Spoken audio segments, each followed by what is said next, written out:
Hey guys, Jay, welcome back to the channel. What a week, man. What a week. Week of toys, man. Week of toys. It's crazy. It's absolutely crazy. Um a lot of things happened this week. A lot of things happen every week, but I think this week was one of those ones where it's sort of like kind of snuck up on you. A couple of things which a lot of people weren't expecting. I wasn't expecting a whole bunch of things that were happening this week. Um, some crazy news, some not so crazy news, and some things which I think we were all expecting, and sort of again, like I thought I knew what was happening, and then all of a sudden it's sort of bang, right, hits you right in the backside of the head. But lots of things which are also my alarm. There are a lot of things that are also coming to an end. Obviously, Flip-Or, ended its run, and huge thanks to everybody who supported Flip-Or. Thank you guys, appreciate that.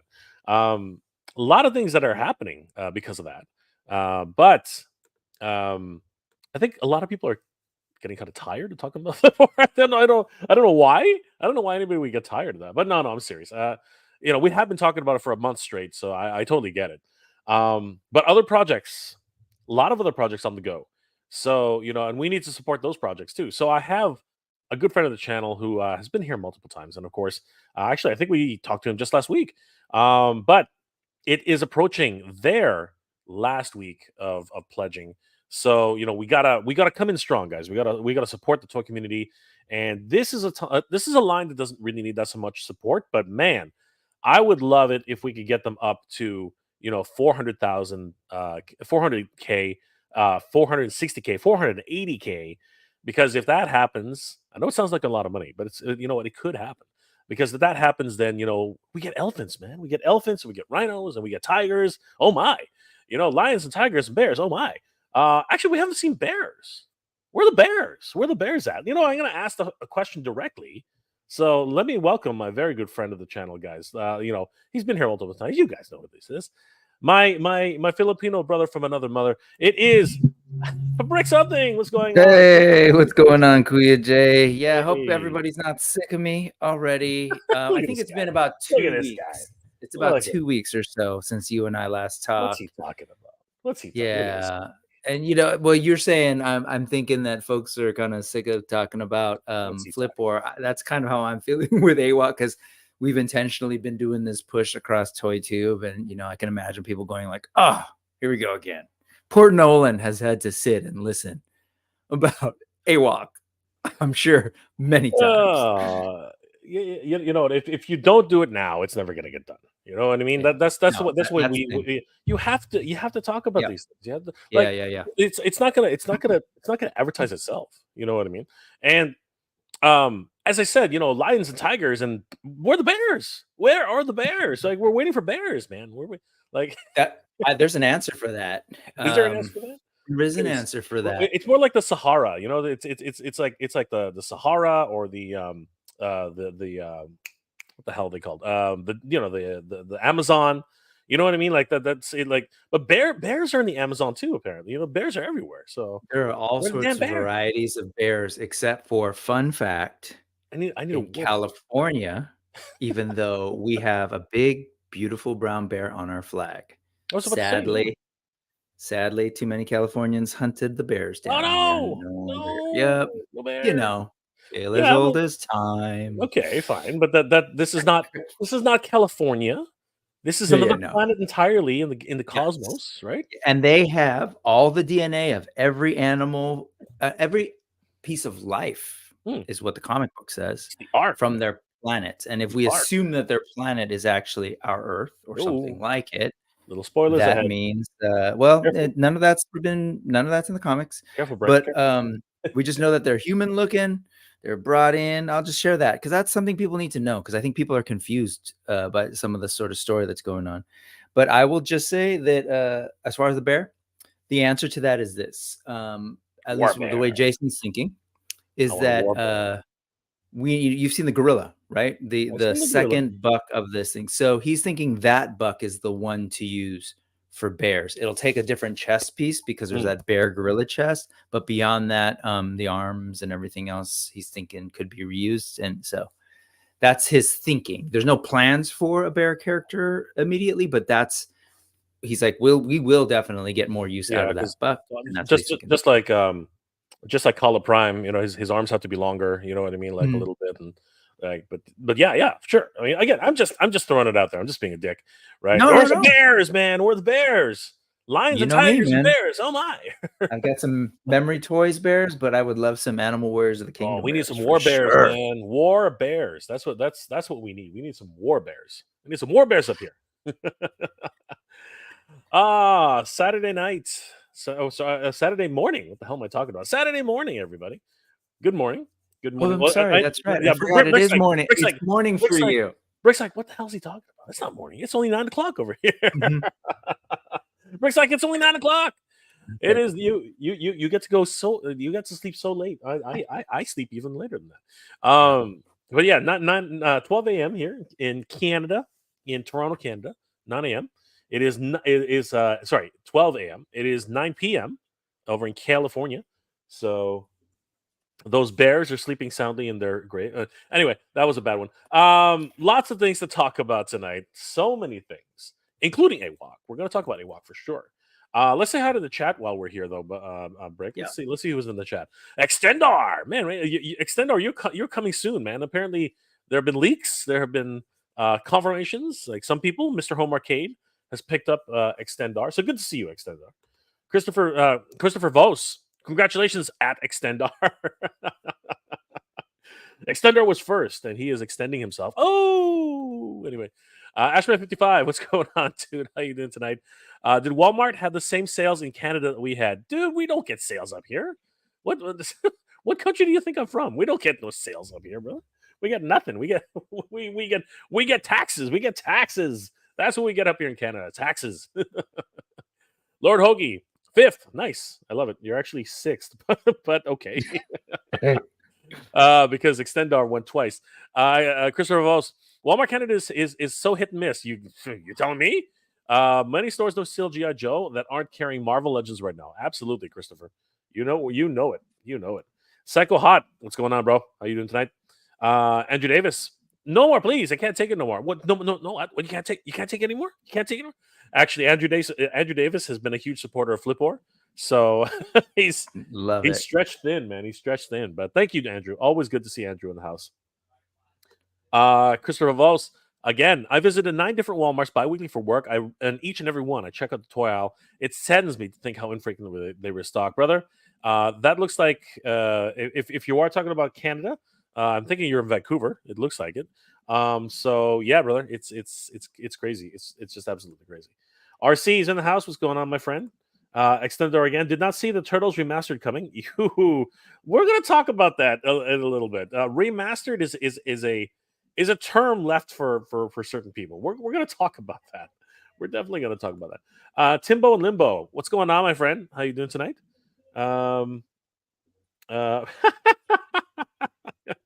Nor did acne cream Extender. I know it's rough that way. No Chewing's in the house, guys. If you haven't checked out No Chewing, check out his Instagram page because he's an incredible toy photographer. Definitely check him out, and of course his entire posse of toy photographer crew. They're amazing. Rhea Black is in the house. What's going on, Rhea? How you doing tonight? Mythic Dolphin at MJ Retro. AWOK Kickstarter ends at 9:59 at 7:59 a.m. April 17th, 2024. Epic All-In is the way to go. Save $400 on the entire freaking bundle. Holy crap, Mythic Dolphin! You know what? Mythic Dolphin is a sweetheart. I don't know. I don't know if they probably did the All-In for you guys, but Mythic Dolphin building a chess set of her own botchas, building a freaking chess set of botchas, like absolute boss. Absolute boss. So thank you. My understanding is Mythic Dolphin has done like absolute boss, 100%. And you've shared that before. Hopefully I'm not just totally sharing your business, but you know I think she wears that with pride. Well, it's fun. And there's nothing wrong. I'm not I'm not saying anything. I'm just saying that, thank you, Mythic Dolphin. I try to keep everything, you know, in check. Christopher Voss, what can we cats and dogs live together in Mustasa set? Musteria set, sorry. I don't know. Cats and well, you know, in AWOK, everybody lives together. They're they fight together, but they still live together. Extend R, but something is second to me. There you go. He was. I was the robotic not first. You're the human first. I was the robot AI not first. Right. Mythdol says hello to Brick. Hello, Mythdol. Lord Hoagie is in the house again. RC, they have wolves. Yes, they have wolves. Nolan, what's going on, Nolan? How you going? Always good to see Nolan in the house. Derek Kuto, what's going on, brother? I might see you on Sunday, so I'm planning on going to Toying Around's convention. Oh, right on. I am planning on going to Toying Around's convention just to say hi to Kevin, and you know all the people are going to be there. Apparently, they have a Power Ranger. They have a Power Ranger coming. They have a Rebel officer coming. They have Uncle Iroh is coming there. He's the same person, by the way. And they also have, I think, the voice of Wolverine. So yep. They got a mutie. If anybody if anybody's in the Toronto area, definitely check out Toying Around's convention, toy convention. Maybe I'll bring up the page for everybody to take a look at. So I might see you there, Derek. I might see you there because immediately after that, we're heading down to Niagara Falls to go see the eclipse. Apparently, it's a big deal. So, yeah. Hopefully, I don't go blind. We will cross our fingers and hope for the best. So no chewing. Now I want that. Do. Now I want that Wizard of Oz themed AWOK Con exclusive. Yes, definitely a good idea. Oh, someone just joined us. We're gonna bring him in a second. Actually, I should bring him in now because we got a little ways to go. Guys, the architect right now, the one who's holding all the keys, is joining us right now. Adam from Highly Articulated. There he is. Hey, what's going on, everybody? I wasn't sure if you're gonna jump on. Adam has blessed us with his presence because he didn't show up at the last stream, so now he's showing up at this stream. So no, and I'll be perfectly honest. I'm driving to Vancouver in the morning, which is about a 4-hour drive, and then going to a toy show, and then turning around and driving back. So I'll hang out for a bit, but I can't stay too late. Are you gonna see Ken? By any chance? That's my question as well. Would you mind dropping off the thing to him? It's already packed. I would thank you. Oh my God! See, I've been you're seeing some illicit deals going on. I know. Right now. This in front of all of you. This is the thing. It's toy. You know what? The worst part about it is it's toy. It is toy. It's toys. It's freaking toy. Hey man, you got the stuff. You got that stuff. You got the coded messages here. Oh, you got the thing. You got the thing. It's packed, right? It's packed in there. It's so great. Guys, we are crazy for toys here. We're crazy for toys. Great to see you, Adam. How are you, my friend? How are things? Things are good. Things are busy. It's we got regular life stuff, and then on top of that, there's a little something going on that's taken up a little bit more of my time than normally. And then we got videos on top of that, and so it's been fun. But I think I can speak for Jason and Brick when I say that, we're going to sleep very well next Wednesday night. We said the same thing. We said the same thing. And I'm sorry to say you're not, because things are going to happen after. And Jason knows this. You'll have a good day. You'll have a great sleep. You'll have a great sleep for one day. And then it'll just pick back up the next day. Oh yeah, I mean I gotta get the backer kit going, and it's it doesn't end. So so we're still planning our backer kit right now, and it's all craziness, right? But speaking of that for a little bit, you guys are well past your goal now. Which again, when I was talking to Brick and Jason, guys, let me tell you something. That is not enough money. Okay, like I'm telling you guys truthfully. All right, because not knowing what I know now, that's nowhere near enough money. Yeah. Okay. That's what I'm as an honest to God. I can't even believe I'm saying this. Someone who's producing toys now, which makes no sense to me. It still is an astronomical idea. It's not enough money. Okay. For everything that they're trying to do, 3 or 4 additional new bucks, which is insane. All right, that alone takes up most of what they've already made. Okay, so we need to get these guys up to 450,000 if at all possible, because I want some rhinos and I want some elephants. Okay, that's what I want. That's what I hope everybody gets, because everybody here deserves that. Everybody here deserves elephants and freaking rhinos. And then I want my war bears. Adam, where are my bears? What's going on with the bears?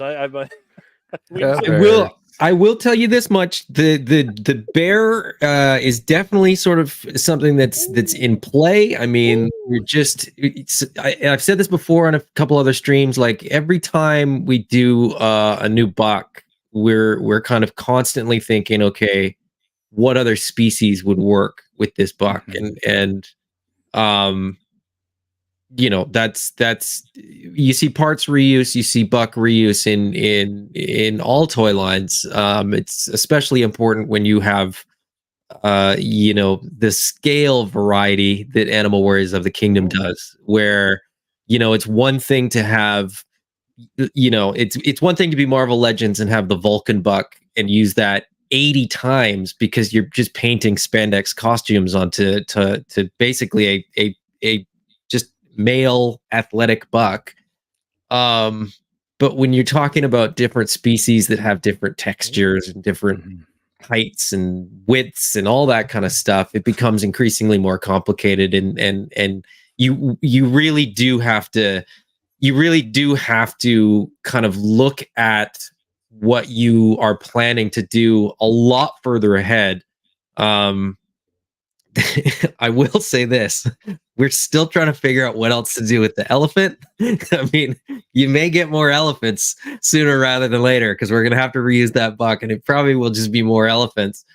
But all the other bucks, you know, there's different species and there's sort of different stuff that we want to do, and I can already think of at least 2 more lizards that we're planning to do, another bird that we're planning to do.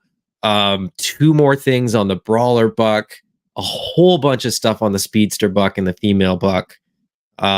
So yeah, I mean, the Kickstarter expedites the funding to basically get the tooling, the molds, you know, the big giant, you know, ultra heavy chunks of steel that get used to make the action figures. But yeah, it's we're not getting rich off this, that's for sure. No. Again, I from the outside looking in, you already knew some of the intricacies of production, you know, just based on what I do for a living. But now doing it, I'm like, wow, just so many things to consider, so many different. Every time you want to add a new weapon, that's just insane, right? And the new heads, even those come to a consideration like quite a bit. So, you know, like I truly am humbled, and just by looking at your goal, I was like, how? Why? I literally was like, this is not enough. This is nowhere near enough. That barely plays for 2 of them. Not even 2 of them. That barely plays for 1 of them.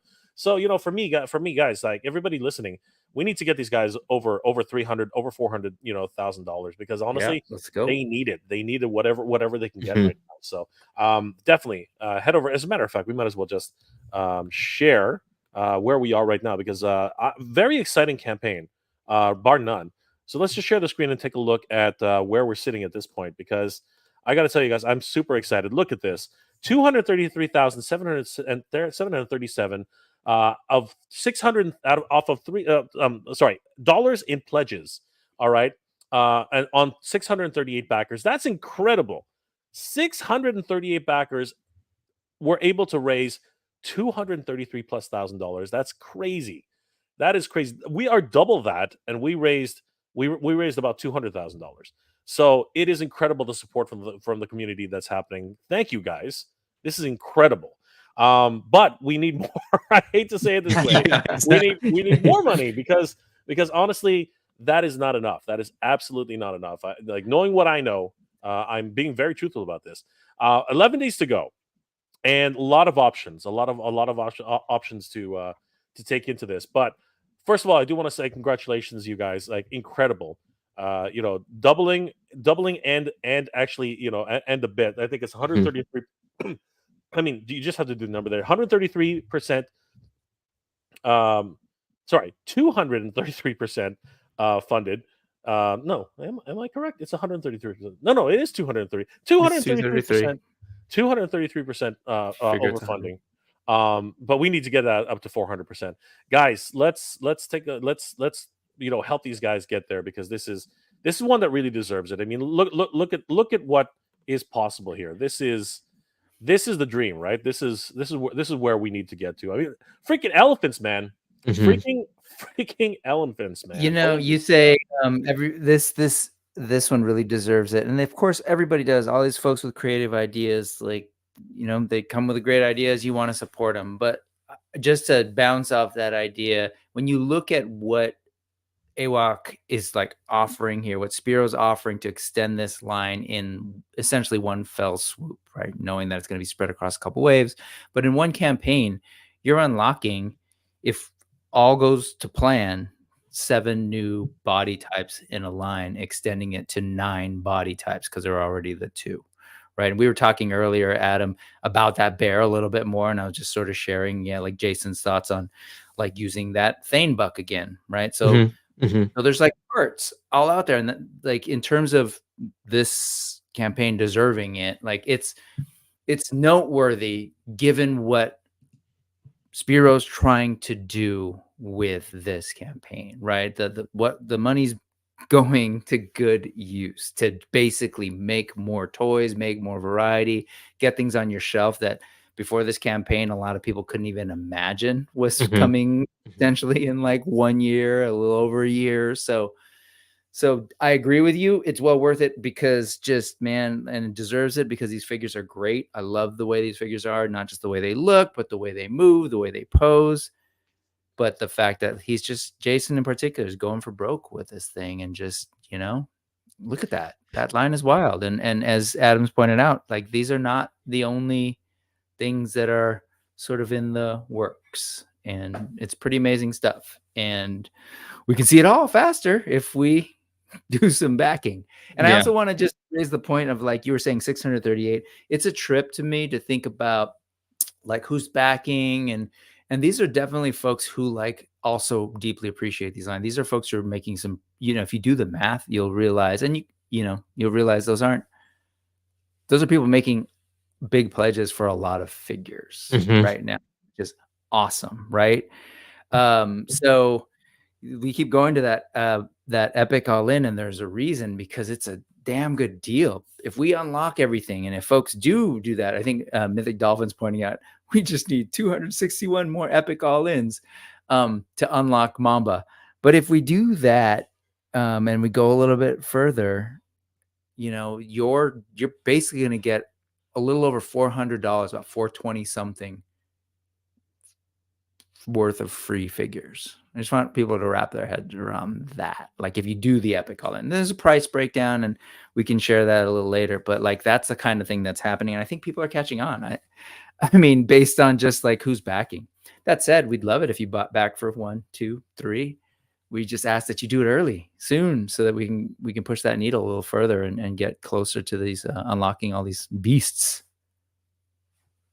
Yeah, I mean, it's we kind of anticipated the reaction that we would get to the Kickstarter, in the sense that, you know, we only unlocked single figure as a backer tier once we'd hit our minimum funding goal, because, you know, we really truly believed that people that are sort of already fans of the line and people that have gotten figures in hand would really dig what we're doing.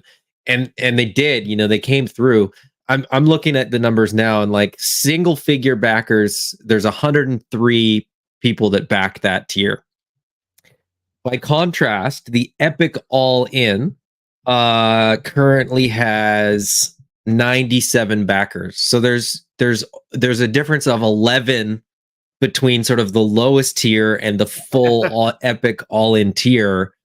So I think people are getting what Jason is doing, and what Animal Warriors of the Kingdom is. I mean, admittedly, part of it is not everybody had $650, and so I think people are kind of like still trying to get their funds in line to help us get our funds in line, which I can totally appreciate. you know, what I've said before is what you've said, Brooke. And what I think gets a little bit missed by Kickstarter is that, you know, this doesn't, your card won't get charged when you back an Epic All In. It'll get charged, you know, the day, I think midnight on the day that the Kickstarter campaign ends, or the following day, basically. So it won't get charged until April 17th. And you have up until that point to change your mind. So, I mean, if you go Epic All In now and sort of, you know, support it, hoping that you're going to get the elephant. If we don't get to the elephant by April 17th, you can always change your pledge. You can always go back to, you know, just an all in or you know, 3-4 figures, whatever you're into. But backing it now gets us to that elephant faster. And I think it's one of those things where people that are sort of on the fence see the momentum and they go, oh, I feel like we're going to get there, so I'll back it. So there's kind of a funny thing that happens. It's also the case that in the last 2 or 3 days, we'll probably see a pretty good spike at the end as far as funding goes. But man, it would be so much less anxiety for us if we got there a little bit sooner than the last day or two. Yeah, a lot of people are chiming in here. Thanos Copter says, I think once the birds unlock, it will be a good kick in the ass for some new backers. Those birds are interesting looking for sure. Yeah, they're cool. Ebony Leopard says, I've been drawing characters like these for over 35 years, and I backed this epic because it's like seeing someone else do the dream I had wanted and want them to succeed. Thank you, Ebony Leopard. That's awesome. That makes a lot of sense. Terrence St. John, if you ever picked up an AWOK figure, you will not be disappointed. They are very good. They are very, very nice. I mean, I've messed around with, well, you know, I have a couple here. Mythic Dolphin, Mega J, no one gets charged until April 17th, 2024.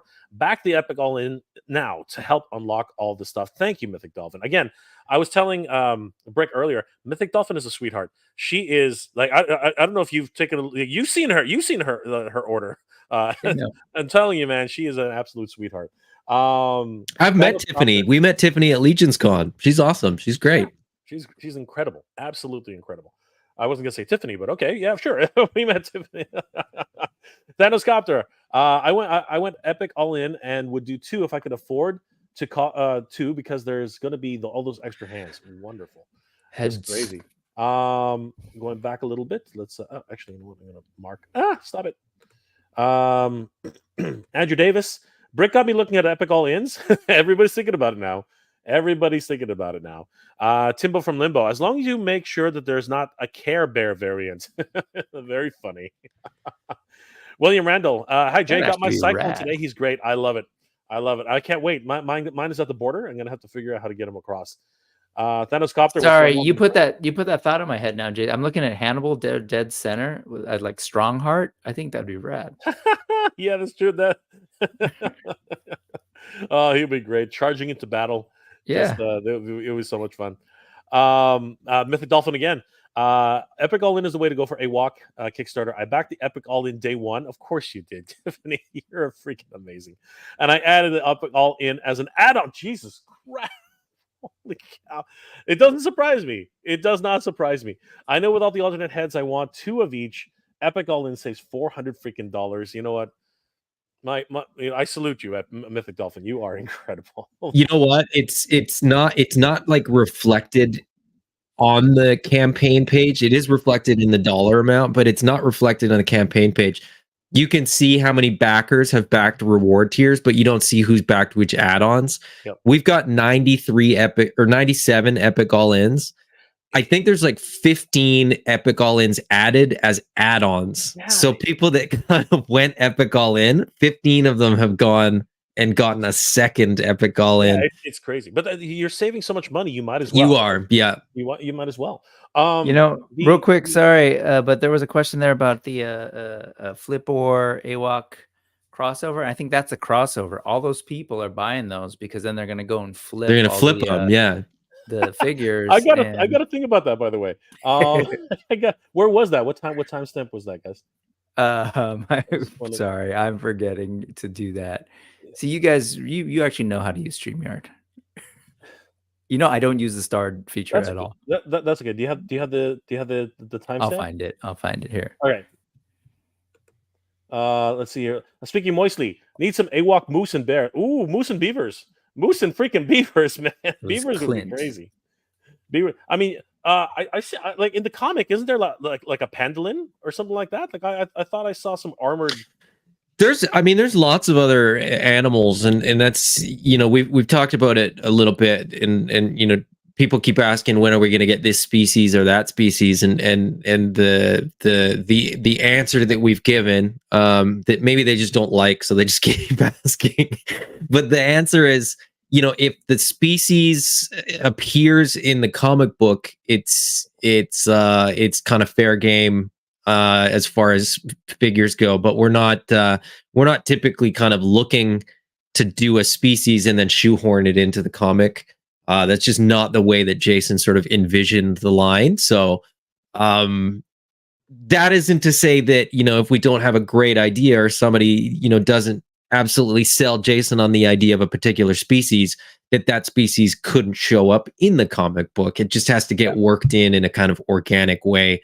So it's not quite as easy as people kind of think it is, or it's not quite as quick, you know, in that respect. But there's definitely, like I said, there's definitely ideas for figures that will get worked into the comic book.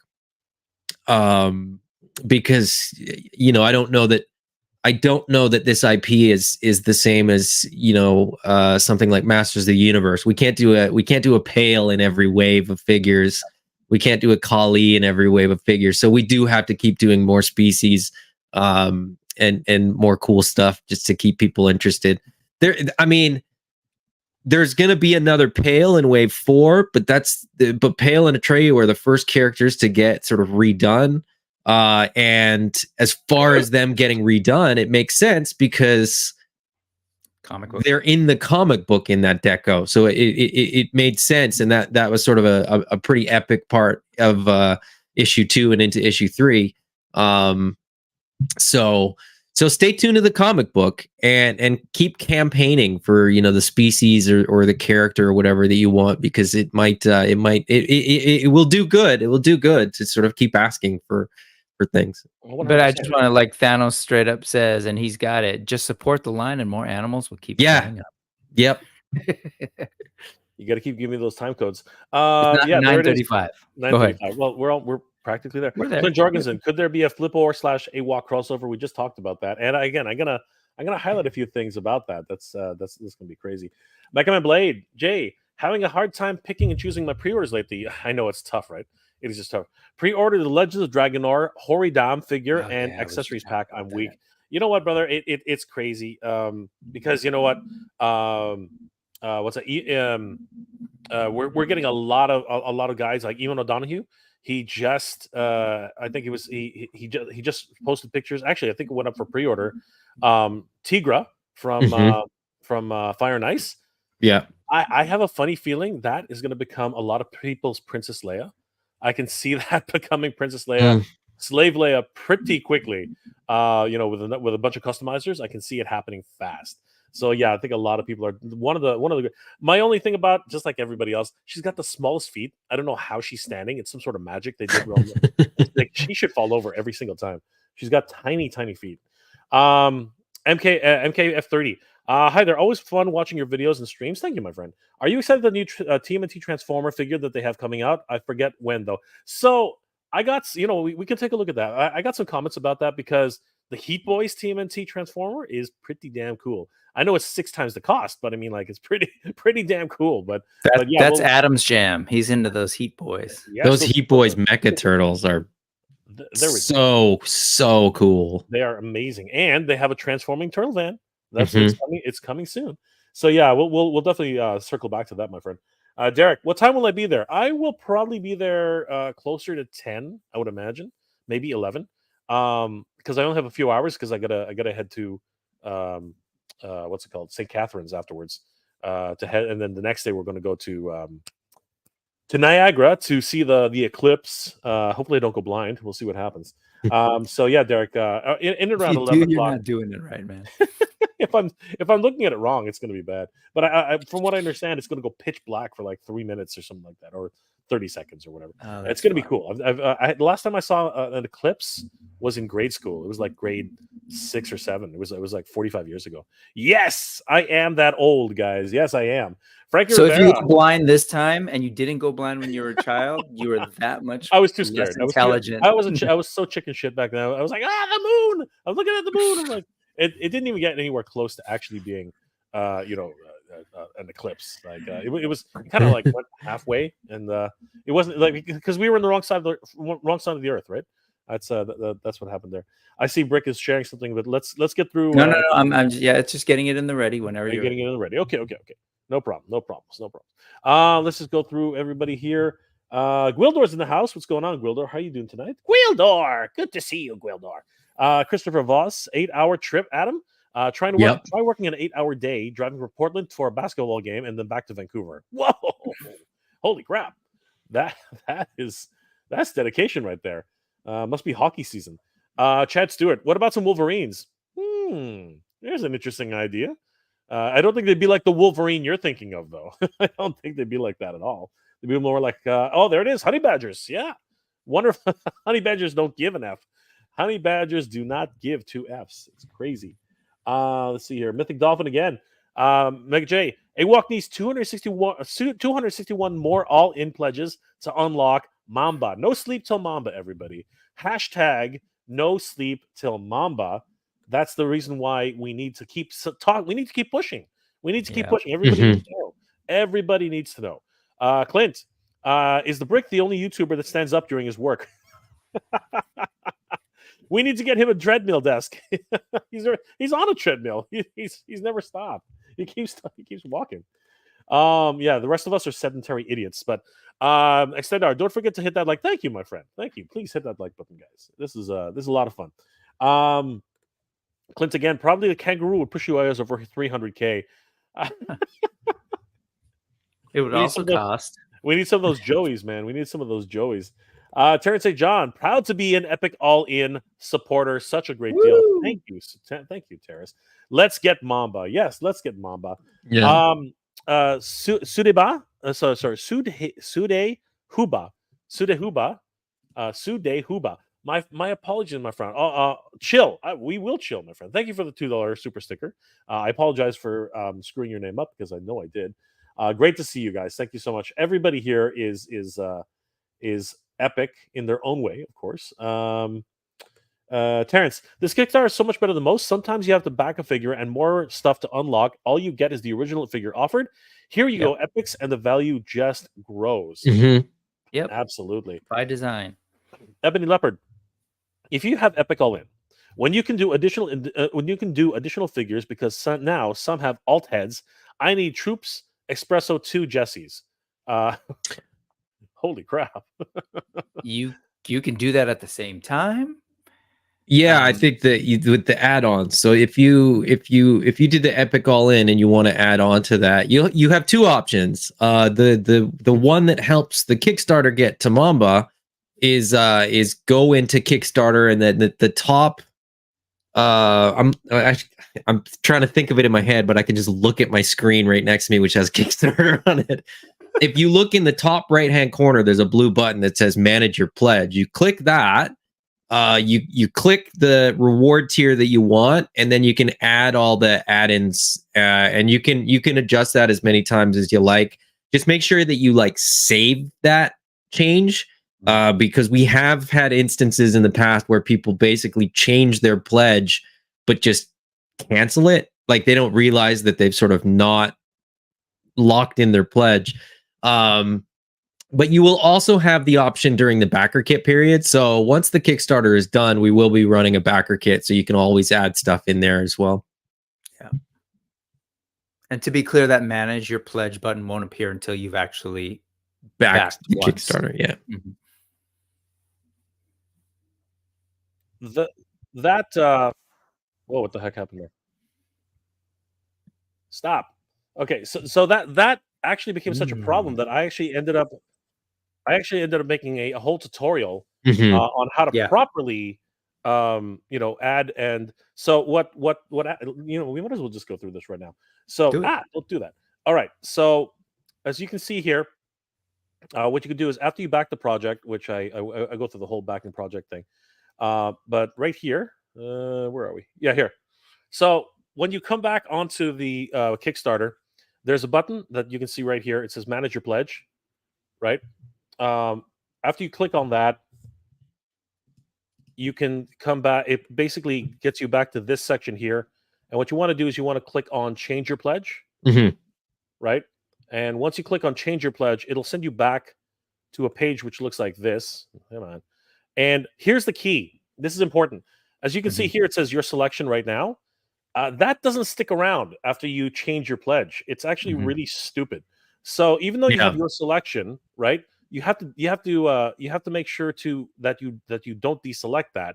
And the way you do that is you need to hit it again, and then see how it actually already says it doesn't let you pledge again. So that's fine.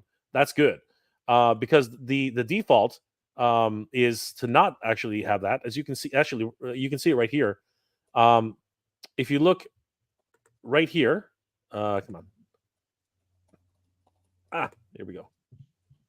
So I tried. So I actually tried adding something, because you can add things. But what it did was it took out my original pledge, and you can tell because when you hit the checkout section, I originally had a Flip-Or, and all of a sudden Flip-Or's gone.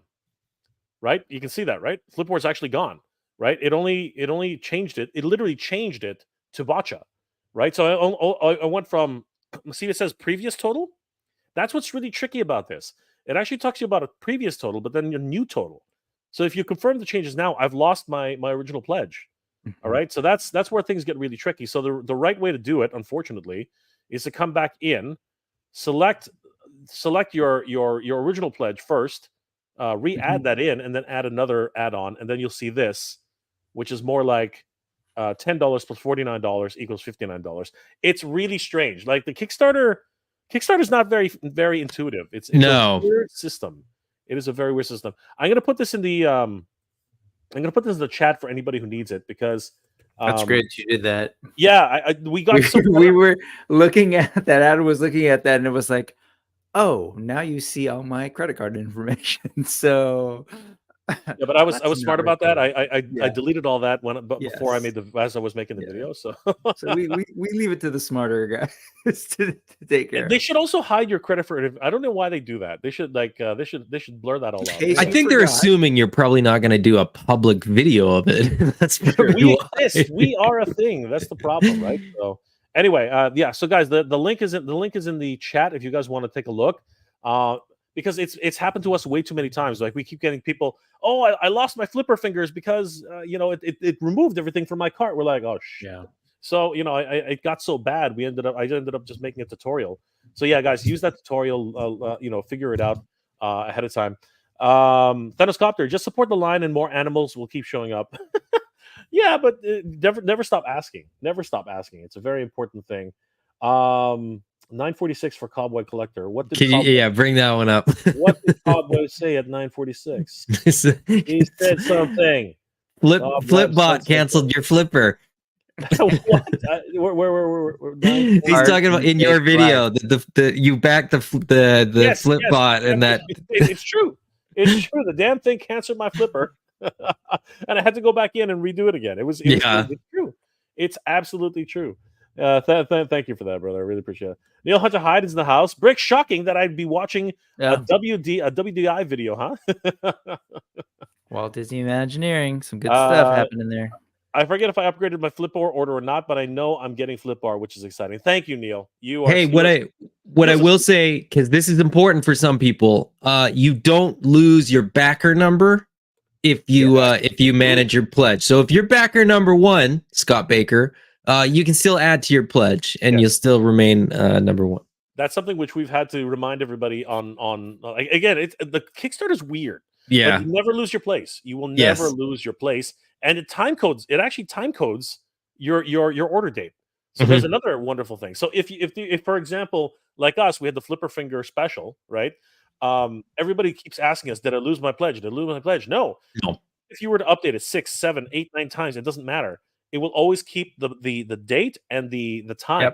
So you don't have to worry about that, guys. So you And are it tattles on you. It'll snitch on you if you Yeah, try it and goes- lower your pledge, and it'll tell the creators, "Hey, this guy doesn't." Yeah. yeah, we know who's backed and backed out. It's an interesting little conundrum there, but we don't Yeah, hold it against, we're coming for you. If you backed and backed out, we're coming for you. we don't hold it against we're gonna do anybody. a wellness check just to make sure everything's Yeah. okay.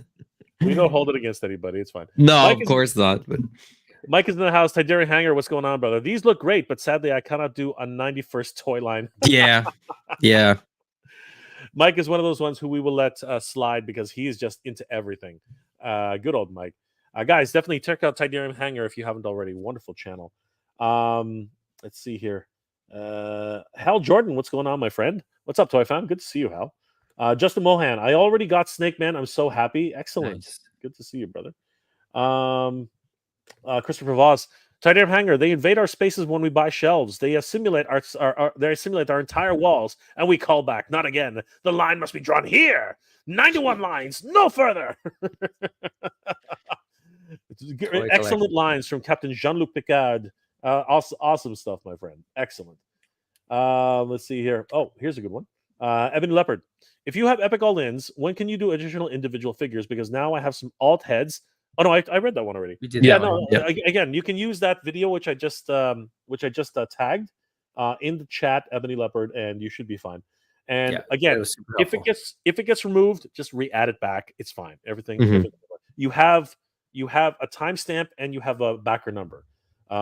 And that's the other thing. People keep sending me their confirmation number, which is 600 characters long. Yeah. Instead of sending me the freaking backer number, I keep asking, okay, what's your backer number? They send this freaking alphanumeric string. I'm like, that's not your backer number. I just ask for email addresses because it's way easier because then I it's know. so much less confusing. It is, but sometimes you just gotta, just to be sure, I always ask for the backer number. Yeah. Because sometimes they use a different email. They don't even know it. It's crazy. You know what's I will say this. I'm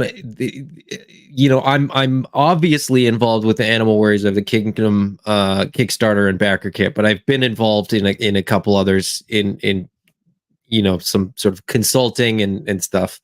And the number of people that like back a Kickstarter and then disappear, like they don't they don't fill out the paperwork, we don't get addresses, and they just never end up getting toys, is more than none, which is shocking to me. It's sort of like you go through this whole thing and you're excited to get this stuff, and then despite in one case of a backer kit that I'm sort of currently helping out with a little bit, like we send an email every week, and we have done for months. And it's like, I don't know how else to sort of get in touch with them. You gave us your information, and so stay on it. Don't change your email. Like, use the one that you use all the time, and stay tuned. And yeah, don't try not to delete the emails that say like, this is your order confirmation and so on and so forth, because it's we can work around a lot of stuff, but if we don't, if you forget that we exist, that's problematic. Yeah, I think that a lot of people as well, half a year later, they've just completely forgotten. That happens a lot, and the problem with that is sometimes a lot of the stuff that you send out goes to spam. So it's tough. It is tough, but you know what? It's all appreciated at the end of the day, no matter what. The community really has stepped up and made things happen, and sometimes that's what it is, right? But then you're left with like a stock of inventory which you don't know what to do with anymore, because you got to hold on to it. You can't sell it, right? Because it belongs to somebody. It's a weird, interesting situation. Liability. But thank you guys for all the support. I think that's really the only thing we can say. The Immortal Con HD memory toys, Warbear heads fit on General Thane's buck. Woo! They could definitely reuse that body mold for more warriors. That's awesome. Oh, that is could we transition there, or do you feel like you need to catch up on the chat? Can we steal it? No, I was. Could we show what's on the screen? Because it's sure, we can definitely do that. Why not? Let's. I hear you, Immortal Con, and for everybody who's wondering, I just want to remind people that there's this thing called the Animal Warriors of the Kingdom comic book. Issue number 1 has been re-released and now available at comic book stores the exact same day, March 6th, that this Kickstarter launched. And so issue number 2 is being released this Wednesday. No, May, the first week of first Wednesday of May. Issue number 2 will drop. Then after that, it'll be every month, and you get number 3 and 4 and so on. This is issue number 2. There are no word bubbles, so don't worry. There's not going to spoil everything, but what I want to spoil. That's your hero there. Is that this hero happens upon a battle scene that is filled with all sorts of glorious animal warriors doing battle. Some that we have seen in figure form, some that we have not. And if you check out this comic book as early as the first couple of pages of issue number 1, and you're watching this Kickstarter, you'll go, oh, that's where that figure is coming from. And so, yes, we're getting it in whatever wave that those figures will land. You'll see here, you see, Western buffaloes. You see, oh, wait, what do I spy? That's a bear. Huh. There's all sorts of stuff. This guy, Hawkin. right now, wave 4 in the comic book. Yeah, you get all these fun little like just teases. Look at that. Look at that guy. That's a cool looking guy. That looks like Blade Master Wang. So I just wanted to share this because for all the folks who are like, where's this animal? Where's this animal? They're there. And spoiler alert, they don't all survive. But yeah, the other reason I wanted to share this is if you're thinking like, oh man, this is really cartoony. It's a bunch of like animals for kids. It gets pretty dark. Yeah, it does. It gets pretty Zack Snyder at times, but keeps it light. So worth checking out. That's all. I just wanted to tease that because with all the conversations around animals, bears, whatever, they're there. They exist in the world. So, okay. Yeah, we've got the elephant and the ox in the Kickstarter as unlock rewards, and those they're both leaders of how, like, houses or tribes within the comic book. So they both appear in issue 1 right at the end. So it's we're not just sort of making this up as we go along. In some respects, in other respects, we totally are. But that's but you guys don't need to know that. Neil says, I've not ran a Kickstarter or Indiegogo nearly a decade now. Sounds like it's gotten far more intricate than it was back then. I'm not sure about far more intricate than it is more like their systems are actually kind of archaic now that I think about it. I mean, they really need to update those systems because right now, as I said, you got to go back, you got to go forward, you got to it's just it's not user friendly at all. Yeah, it's not. It's a weird it user auto removes experience. things from its cart. You know what I mean? Like so I think that, but it's hard to upgrade your systems when so many people are using it on a daily basis. That's the problem. Yeah. Right. That is the real problem. And eventually they're going to have to take a few months off just to redo the whole system. And then people are going to complain that it doesn't work the way they used to work, right? Because some people use this as a career generator of income, right? So it's no one's going to like it when it'll go down. But it's the same thing that happens with YouTube. It's the same thing that happens with all these other systems. Ironically, YouTube does it behind the scenes, and we barely notice it until they tell us. But for something like this, which is dealing with millions upon millions of dollars, right? It's a very delicate ecosystem that unfortunately has to be utilized. So glad to hear that you were successful in multiple campaigns, brother. But honestly, it hasn't changed that much, to be honest with you. It's actually more or less where it was when it started. No, I think how people use it has kind of changed, and to be perfectly honest, I don't think Kickstarter sort of looked at it the way that something like we're using it. With as many unlocks and as many kind of different reward tiers and things like that. Like, part of the frustration that I have on the back end is that you can't preload unlock goals and just have them automatically unlock at a certain dollar amount. Like we have to wait until we hit the goal. Then we actually have to create the sort of the item. So we can create the item, but we can't create it as a reward or an add-on until the unlock, and we have to manually do it. And if you know, if I'm at work and Brick's at work and Jason's, you know, at the pool or something, then it just doesn't happen until somebody gets home, or wherever, right? Like if he's out of the house, he's taking, if he's got, you know, appointment with his parents, or he's usually having a bath when things happen, and it's like, why are you in the bath so much? But yeah, it's one of those things where it would be lovely if some of it was just sort of preset, and we could sit back and sort of not manually do it, but everything, every change is a manual change, and they let you change some things and they don't let you change other things. So it's kind of just a weird. You get used to it, but it really is not intuitive. Yeah, and then there's the thing is that because you're doing these manually, the ability to make mistakes, instead of having this all set up prior to the campaign, and basically just hitting an activate button, which would be nice, they don't do that, and the problem is that you're scrambling half the time. It was with Flip-Or, it was weird because we didn't think it would jump as quickly as it did. So every time we hit a milestone, it was every few. I was literally scrambling to make a new card to say, "Wow, yeah, 150. We hit 80K, we hit 60K, we hit."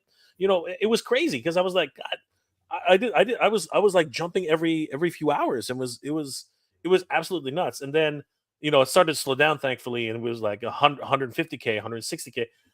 But because of that, you're always on your toes, you're always on edge. And as Adam said, because the unlocks, or the bonuses that we call them, you can only do them as they're being unlocked.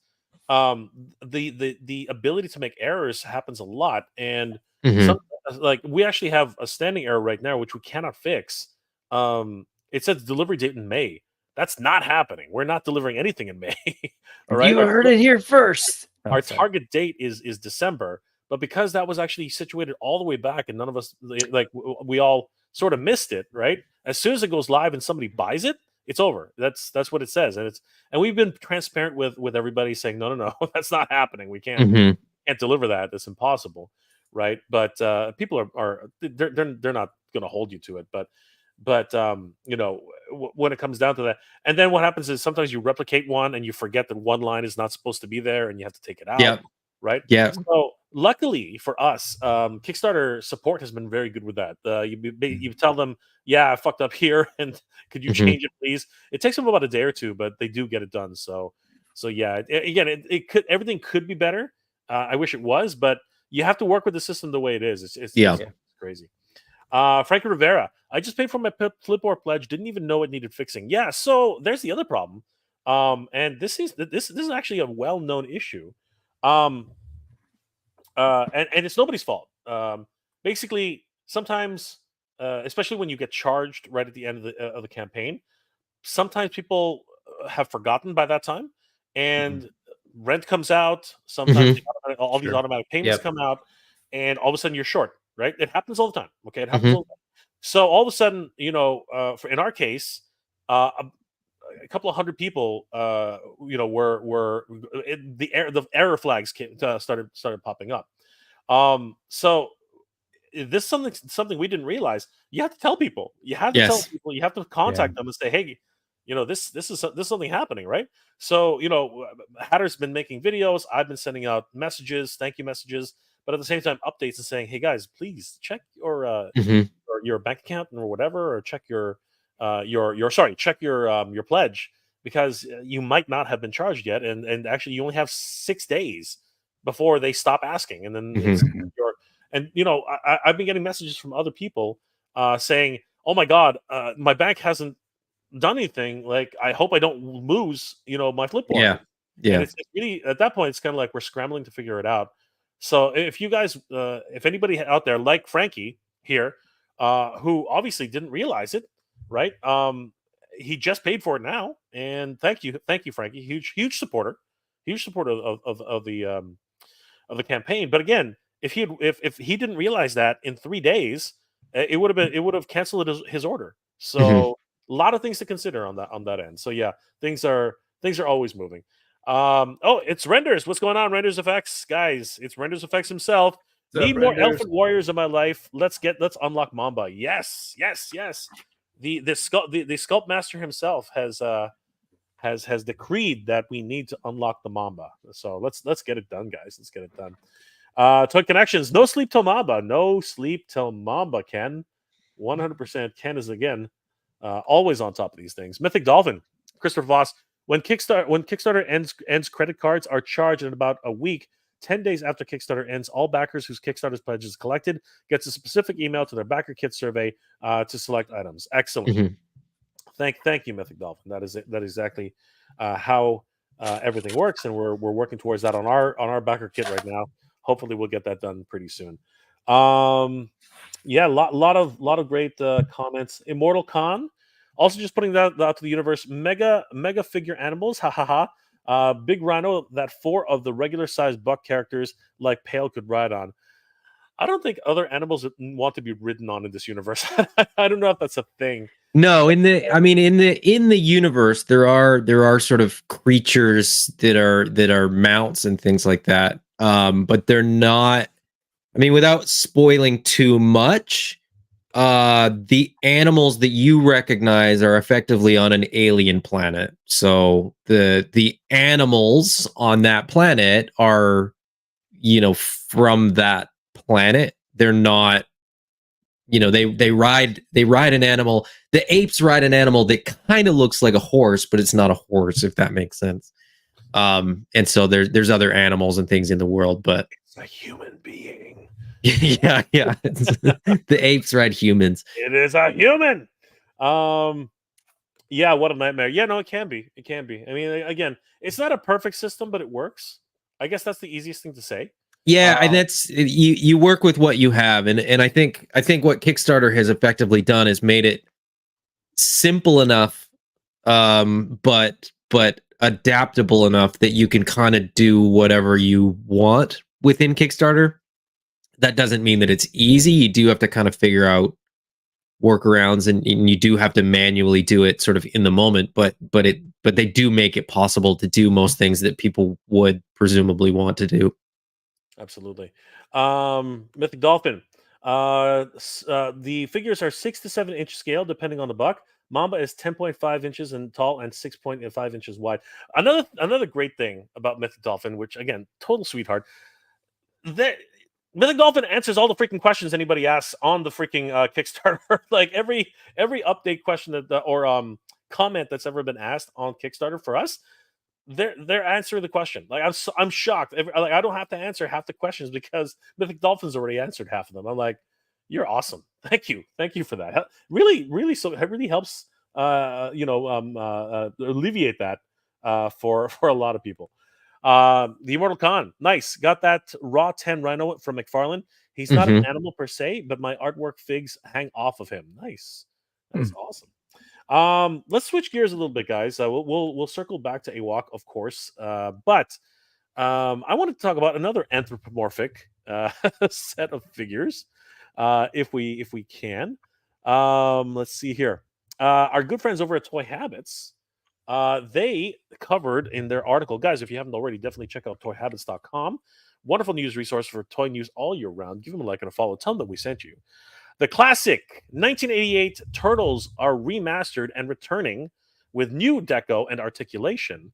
But not all is roses and sunshine with this line. Yeah. I mean, when you look at them in first glance, you're thinking to yourself, holy crap, this is Origins, Master Universe Origins style Turtles. That's awesome. They've never had articulation before. It's been very much an extension of Master Universe because, of course, Mark Taylor, one of the original designers of Master Universe, actually worked on the Teenage Mutant Ninja Turtles. So it was that same aesthetic that he brought to the design. Major problem, sorry. So you would think that this is a match made in heaven. Articulation, Ninja Turtles, great stuff. There should be a line where you draw in the design studio where you just got to say, okay, this is a good idea. This is not a good idea. Somebody has to check your work. Somebody has to check your work. Because this was an oversight, or I don't know what happened. This was a terrible idea. So thanks to Pixel Dan and so many others who've covered this. On first glance, they look great. They look awesome. They look beautiful. And then you start zooming in, and you're like, "Whoa, tryptophobia! Yeah. Yeah, What happened here, guys? I know. What happened We here?" really don't need to see that. It's Oh my kind of wild, right? Because like we have origins. Like there's a blueprint for this. Like how did they get How did this they so mess up? wrong? Like Yeah. how but I mean, let's be honest, leave it to Playmates to kind of not do what people kind of want them to do. Oh my It seems, and the articulation is not what it should be, and you kind of just like This could have been. This should have been a home run. it should have been a home run. absolutely should have been a home run, and But- it should have been it should have been easy. Yeah, It should have been an easy home run, not just a home run, but like the pitch was a lob, and they should have hit a home run off that out of the park. But they whiffed on it. This is like they struck out, I think. And not only that, I mean, they did a lot of work Yes. to make the mistake. Like, Yeah. like I mean, Leo's the worst example of that. I mean, he looks gross. I You mean, know what? So this is the only thing I could think of. Maybe they're really leaning into the teenage part, and maybe this is like acne marks, These scars. like they just have terrible skin after being they're No, teenagers.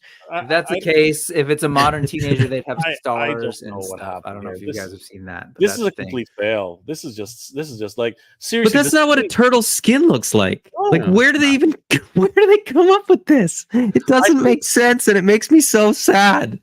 It makes me so sad because these could have been amazing. Yes. And here's the thing. I'm not one to react to tryptophobia myself, but this is giving me the heebies.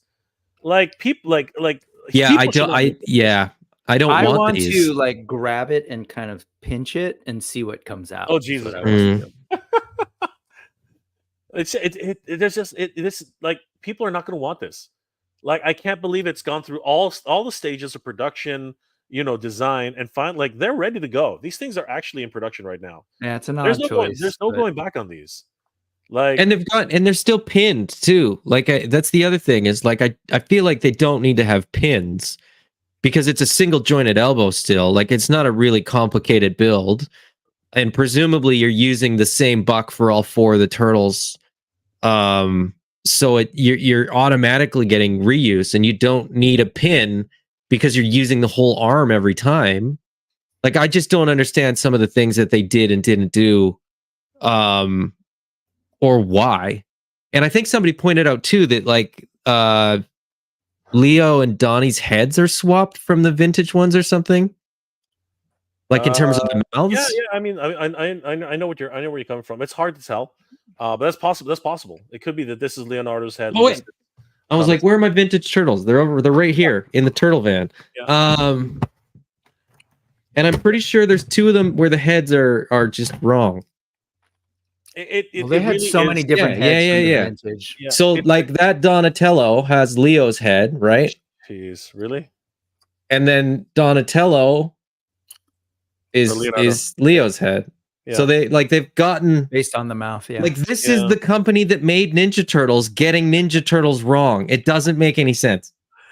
Arguably, Playmates is the reason why. You could argue this as many times as you want. Playmates is actually one of the reasons why it's such an international brand right now. If it wasn't for the toy line and the cartoon that accompanied it, it is arguable that they would not have gotten anywhere past the indie comic scene, right? But I mean, to come so far, and then because they pumped out so many re-releases of the Turtles that this was supposed to be a breath of fresh air. This was supposed to be the one that got it over the hump. And I don't really care about pins. I'm not really a big stickler for it. But it's not. It's just how could you come so far and make something which should be a home run? And as Adam said, throw a lob, which is easy to hit, and then just whiff on it, and you strike out. Like this is. I mean, look how deep that pit is. I mean, that is not cool, man. That is. Again, I'm not into. I don't really react to tryptophobia much, but this is just giving me the heebies based on the idea that that's supposed to be skin. And there is a problem here, gentlemen. Like this is I don't know how many people are going to buy this. Like, and if they do, it's just going to be for the novelty of it. But And the thing is, Yeah. there's so many good options right now for turtles that it just Yes. bright side. The weapons look great, much better than the ones that I remember growing up with. The monotone. There's obviously nostalgia there, but I like that they've colored these things. I love the accessories and the dio, the little sort of like connecting dio. I think that's dope. Just throw Again, some Mezcos or some NECAs on there, and you're good. should have been a home run. But that's a good point, though, Brick. Like you mentioned, the Mezco turtle. The Mezco turtles have texture, but it works. No, it's like the whatever they're called now, but the turtles that are the seasons, those have textures, but it works. Rage Toys. Yeah, but is that what it's still called? That's what it was called yesterday. It might not be called that like today. It's originally called Spring Toys. It's now called Rage Toys. They're called Rage Toys now, and you know what? But again, that was. But you can add texture. It doesn't have to look like this. This is just this and if looks you're looking weird. at the original card, the original art, sure, there's stippling, but like this definitely is just like somebody screwed up, or somebody was mad. I don't know. But you know what? Again, texture. There's always something with good texturing, right? But this is literally laziness. This is somebody took a freaking. It's like this looks like frog skin. Let's just use that, and whatever, right? Again, and I'm gonna draw a page from your book and just sort of say, the bright side is like at the end of the day, of course, no one sets out to make a bad product. No, I think people worked on it. It's a shame. Like, there was an opportunity here, and they might have messed up. So, well, they definitely messed that up. They might have messed up in the opportunity for Playmates to kind of bring back turtles. I'm still hoping that enough people buy these but they still have they still hear the criticism, so they can do like another version, and kind of like fix it. Like for me, I'm fine if Playmates just like, oh well, you screwed it up, because there's other people. There's other people who are ready in the wings to make great turtles, and there's a lot of great options already. So here's another consideration. I mean, like these could just be paint masters. You know what I mean? That there is fingers crossed. Fingers crossed, these could just be terrible paint masters. I thought that too. I thought that too. Like this might have been the best version that they had when they had a deadline to like show the turtles. But they could have taken this picture and then looked at it and gone, okay, can we just tone down the skin? So I am still optimistically like kind of waiting to see what they look like in package.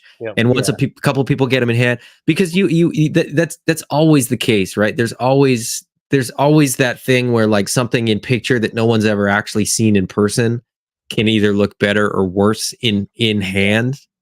I'm just hoping they don't look worse in hand. Well, I was just gonna say that whole paint master scenario, man. If you're not taking a little epoxy or like some kind of filler and smoothing that out, then I don't know. These are pretty. I don't know.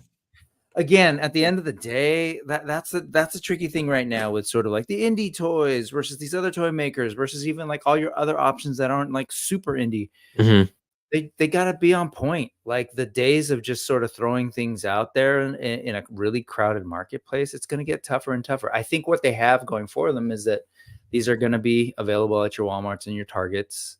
And the other things aren't. So most people will just be like, oh, cool. How much? All right. Yay, neat. My grandson loves turtles. Here you go.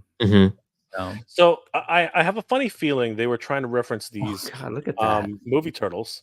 I love these turtles. I know. Like when I was a kid, I had these. Looking at the legs though, and the like, it's just a whole other vibe. They're like, I don't know.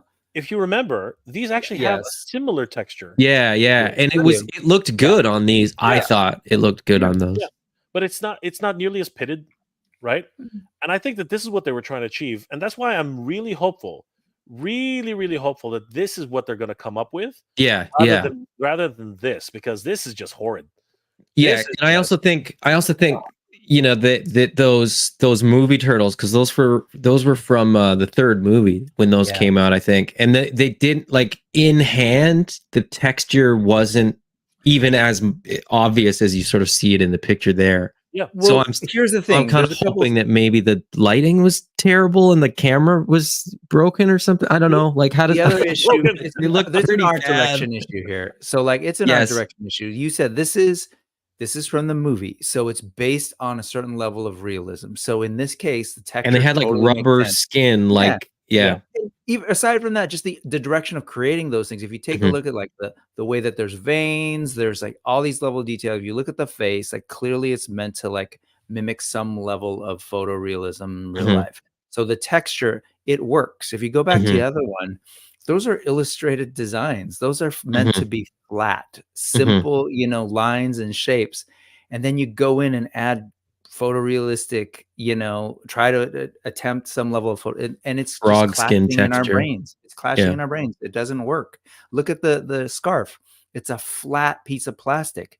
There's not even proper folds or like the level of hyper detail that you would expect from that Mhm. fabric Mhm. that you seem to be attempting in the skin. It's just there's a huge mismatch and it's creating conflict. It's Yeah, just yeah, that's a good point. Like if the fabric was this makes sense. textured, Mhm. you know, if there was like a yeah. Yeah.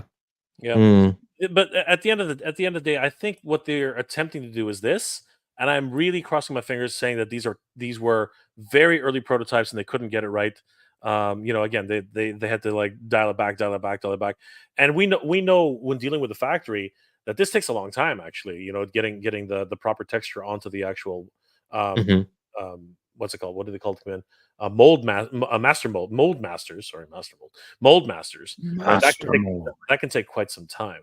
So I'm hoping that these were the first off the line just to get the photos, and that was a bad choice actually because Mhm. there's been a lot of especially when ugh, you just this is just, Art direction was off from the beginning. Someone so doing too so much. yeah. I'm hoping that this is actually more or less what it comes out to because this Playmates is funny though, isn't it? Because like we kind of like we associate certain faces with most of these companies, whether it's you know, the Marvel Legends team or the GI Joe Classified team, or even some of the Masters of the Universe guys for Mattel and stuff like that.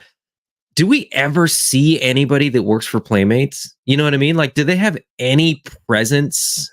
No. Are there any humans that work at Playmates? Or is this all is AI doing this or something? oh Like my god. is that what we're dealing with here? Is that why it doesn't is this the AI somebody put out something into an algorithm and it popped that out and they were like, "Well, let's do it." We've become spoiled. It's not We've a become US company spoiled too. with social media. You know what I Yeah, mean? that's true. We've become spoiled with social media. As it is right now, everybody believes that they need a social media presence, right? Back in the day, this didn't even exist. Like Playmate, like when I think of toys, as an adult, yes, you think of Playmates, you think of this, you think of that. But when I was a kid, I couldn't tell who made what. You know what I mean? Mhm. Like I could have sworn, like up and down, that Batman was made by Kenner only, Mhm. like, as far as I remember. Then I realized that half the toys I really love were made by Toy Biz. You know what I Mhm. mean? Oh, Like really? it's crazy. It's crazy. And then all of a sudden, you know, like somewhere along the line, Toy Biz was bought out by Hasbro, and then you know, Marvel Legends was a thing. Again, you just don't know, right? It's just like what's it called?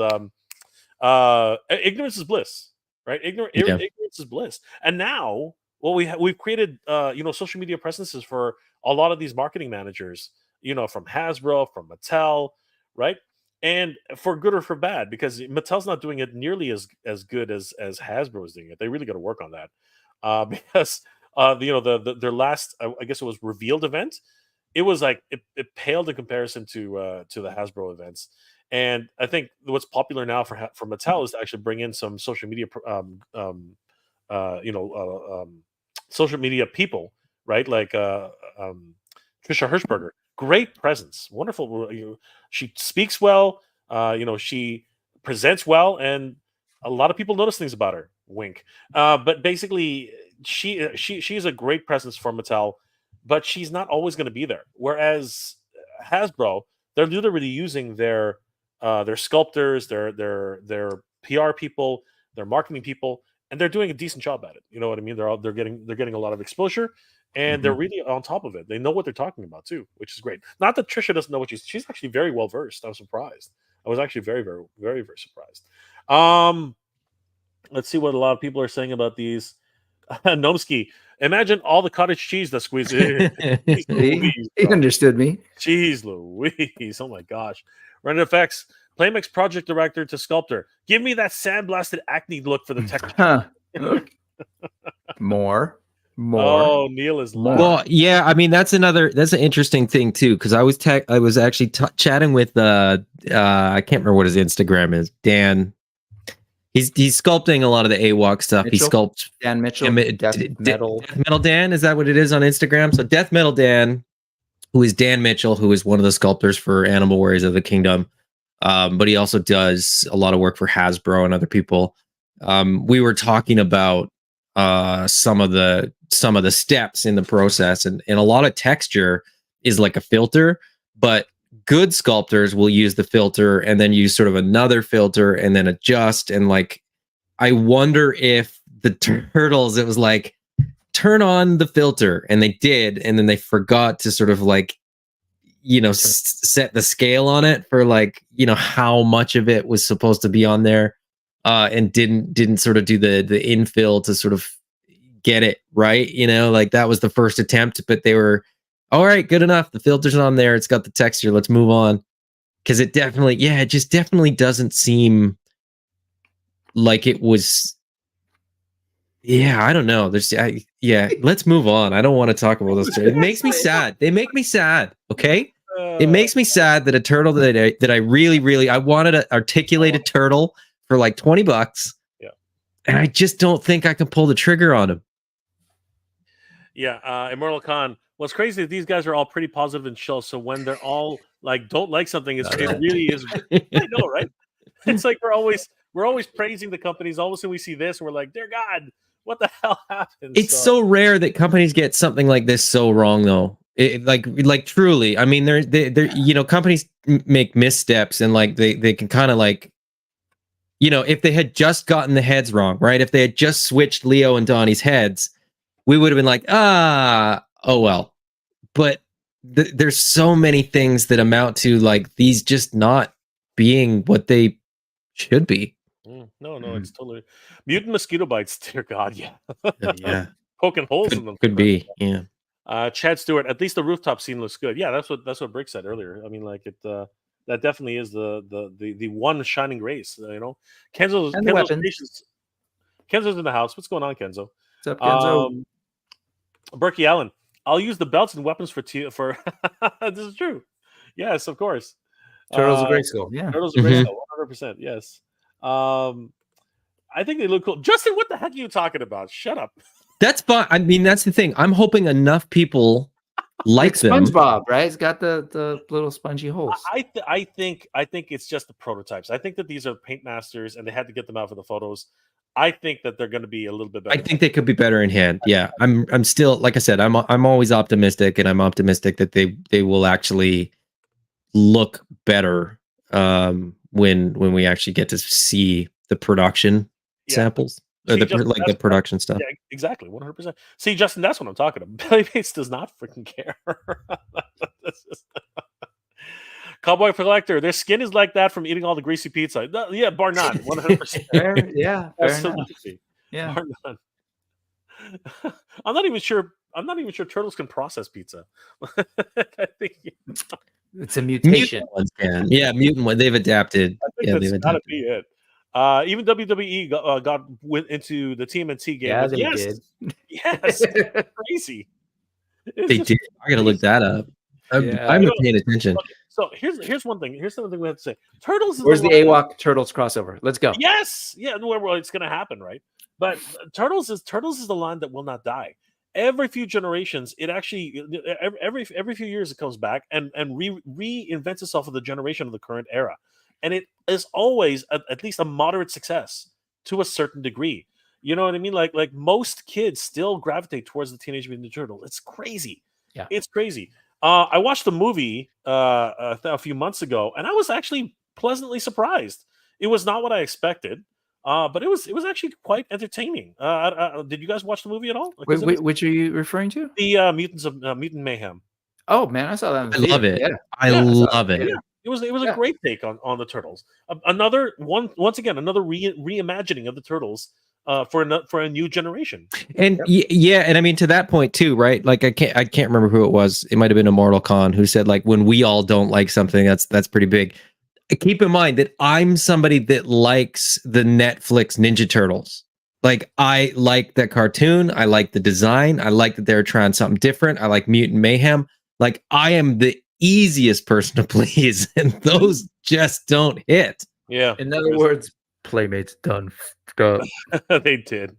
I hope Playmates haven't shot themselves in the foot with the original style articulated team. It you know what? It remains to be seen. I think that this is a very early prototype, and that they're probably going to be better. I also think though that Playmates, the way that Playmates is, right? Like they can pivot, they can change things, they could do a second version of it. They could, you know, the articulation could get better. They could get rid of whatever filter they use to do that skin. Like they could do these again, and sort of not have any issues, right? Because I think that's, you know, what we've seen from Playmates is that they just keep making more stuff. There doesn't, like, they're not going to be like, well, I guess Ninja Turtles is done. You know, like they're not going to give up on Ninja Turtles, and so it's like, yeah, this one might not land, but they'll just keep going. We'll get more versions. We'll get different stuff. Even back in the day when I was younger and got the vintage, I just always remember like, wait, why are they giving us another Raphael with a giant head? Like they would just keep spitting these things out. It wasn't even like much later. And so, yeah, I could totally see them going like, okay, here's the new versions next year. Just like many other toy companies, they're running changes all the time, right? So this happens. This happens at any given stage. As long as they can get rid of a couple of 100,000 of them, they'll do it again. So, Country Boy 9, dang, I wanted these. Those dimples just don't look right though. Maybe it'll change in hand. Yes, that's what we're saying.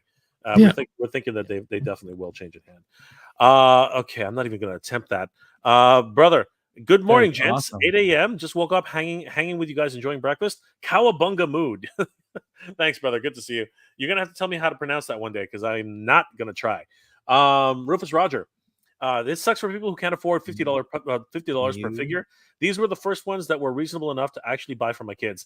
And let's hope that you still can. Let's hope that those, again, it's a Paint Master. I'm thinking it's a Paint Master. Well, I mean, the re-releases are like $10 in the States. I think they're like $15 here. So like you can still get like the vintage duplicates, right? Like what are they? I don't know what we're calling it. The reproduction ones. They're not as good as the vintage ones, but they're still great turtles for kids, and the price point's fantastic. Fantastic, 100%. By the way, 2 Canadians and an American here, so that's what's happening. He was trying to say that they're $15 up here in Canada, and $10 in the United States. For anybody who didn't know what was happening there, Christopher Voss, AWOK is taller than slightly bigger build than the line you mentioned. Think Sewer 7 Ultimates height, and then that type of build. Power Rangers Super 7 Ultimate scales well with AWOK. Yes, those are. It's a 6-inch figures is what we're trying to say. 2 guys talking toys. Hey everybody, wasn't expecting a live stream. This is a pleasant surprise. Really? Right now is the time I always stream. So good to see you, brother. Let's see here. Teenage Mutant Avocados. Yeah. Song for you. Oof. Yeah, I hope Playmates fixes the acid bath looking texture.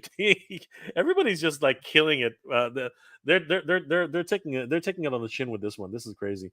Ebony Leopard. That's that. Wow. When was the last time Playmates cared? Ooh. Somebody remind me, what else is Playmates working on? Like I haven't seen. I just pay attention to the turtles. Like, do they do any of the lines we'd recognize? Because I haven't. I don't know. I mean, nothing that I know. Yeah. Oh wait, actually, aren't they doing Voltron? I heard that they were doing Voltron now. Oh, they did just release it. Yeah, I think they just announced the Voltron, which is amazing. I hope it Don't works. go to playmates.com, kids. It takes you to a whole other. That's not their website. Nope. Oh my god. Frank Rivera, Pixel Dan said that they're going to have textures. I hope that means that they're going to fix it, because that is just like they are nightmarish right now. Right now they are nightmarish. If you do suffer from tryptophobia, you will not ever dare touch these things. Ian 2800, porous TMNT. It's about time. Ian. Real quick, they did the new Empire Godzilla Kong. Is that what they did? Like retail grades. Oh, have you seen those in store? They look like Playmates toys. Yep. because Star Trek. Christopher Voss. They canceled that Star Trek line. Did they? Oh, they did. I'm so sad, actually. That should. Yeah, they didn't even like finish like the Real talk. You know what the best looking line they got going on right now? What's that? Miraculous. Oh, they did the Miraculous. That's pretty good. Actually. They actually look good. They did actually pretty good. That's surprising. They're not very good. They're not very good figures, though. Before they go out of stock, I want to get the Enterprise. I want to get that thing. Christopher and one of the phasers. Christopher Voss. Teenage Mutant Ninja Turtles were created by the same substance that blinded a young Matt Murdock. It tripped off his face. Yes, you're right. Mm-hmm. It actually hit him in the head. It hit him in the head. A good point. But that's obviously the secret lore of Turtles. Just a man. They tried to do some Star Trek figures, but then they canceled. Yes, you are absolutely right, Justin. All right, so enough about the acne-ridden turtles. Oh my god, that was kind of a nightmare to look at. And there they are again. But here's a bright side of this, which was also covered by Toy Habits, and I think it is Playmates again, which is a shock. They went from an absolute home run to a whiff, and then are doing these crazy other ones that look absolutely amazing. Have you guys seen these ones yet? Yeah, I like those ones. These guys are awesome. That's pulling something off the comic book and sort of executing it well. Yeah, I don't know that I need these ones, but I think this is from sort of concept to execution. This is how you do it right. Yeah. So how do they do this right and totally blow the other one? I don't know. I want to. So they say, because originally I remember it was a joke. They were tossing papers, ideas around. So this is meant to be the original sketch that you saw. Sort of reproduction. There's one before this, right? Yeah, I thought it was always like one character. There was the single turtle that's before this, but this was the first. It's a team and there's 4 of them. I think. Right. Yeah. So I just want to make the point that this is a good reminder. Literally within the first maybe year or so, these things went through iterations and designs and redesigns. And so anybody who gets frustrated with I don't like this new version, I don't like, that's part of the DNA of this thing, which really was a joke. It was just 2 comic book nerdy friends making a joke, and they came up with this idea that basically hit. Even you mentioned the tie-in to the Daredevil lore, that was just part of the joke, the hand and the foot, right? And when people take it a little too seriously, it kind of trips me out, man. It's just it's wasted. But these look great, and of course, I would love to see them all with red bandanas because that's how old I am. But these look awesome. Yeah, these are this is the one saving grace right now for Playmates. I think that in terms of Turtles fan, I think I will definitely be picking this up if I see them. Look, these guys, they look awesome. They're fun. Those are really fun. Looks so good. I mean, I love the Popeye style arms. The feet. Just the way they're all, and you're right. I would love, they're going to do it. They're going to do it. They're going to be a full set of exactly the same colored turtles with all red bandanas. I mean, that's straight modus operandi for Playmates. They're going to keep this thing every way from Sunday. I could see that as a 4-pack. Yeah, I think so too. Or this is a 4-pack too, isn't it? I think it is because the diorama doesn't seem, or does it? It's hard to tell right now, but I mean, this could potentially split in 4. You see the diorama, how it's got the score line there. I do think it was a 4-pack though, but I don't. Still, even then, even if it's a 4-pack, that's awesome. I love these guys in one fell swoop. I love the weapons. It's even got a bit of texturing on there. There's proper texturing, everybody. So yeah, these guys look great, and I love the history of the Turtles behind this. This is how you do it right. And you know what? This is like them pulling themselves out of the fire, because I would definitely love to put these guys in the collection. I think these. And no, they're not. They are individually sold at $12. Yeah, $11.99 each. Yeah, that is great. So they will be $24 here in Canada. Awesome. Oh, yay! Still, I would happily pay that. $100 for these guys. They look great. They look great, and that just harkens back to the lore of the Teenage Mutant Turtles. Speaking of which, it's interesting the parallels. If you want to look at it this way, it's interesting how these were a joke, and Flip-Or is a joke. which became a thing. No, I mean, totally. Remember, like there was a vibe back then. It was like this and Scud and yeah, milk I and love cheese. Scud. Remember milk and cheese and there was it was a Sam cool, and Max. Yep, it was a really cool like indie comic thing going on at the time. People were just kind of goofing, and it was fun stuff. yeah. And I'm really excited about. Oh yeah, you're right. You can see them here. Yeah, each floor piece is included with each turtle. That's cool. Mikey gets the box. How come Mikey gets so much stuff compared to the others? See, Playmates, you do good stuff. There you go. This is a thought. This was a well thought out and executed product. I think this one's going to sell really, really well. This one though, oh man, should have been a home run and ended up whiffing on it. Just dang. And you know what? It's crazy because this is the 40th year. This is the 40th anniversary of Turtles too. That's a what a way to celebrate your anniversary here, man. Oh my gosh, just crazy. Whoa, hello. I didn't see that. Did you guys see that? The alternate weapons. Did they get new weapons? Yeah. Holy shit. Remastered. I like it.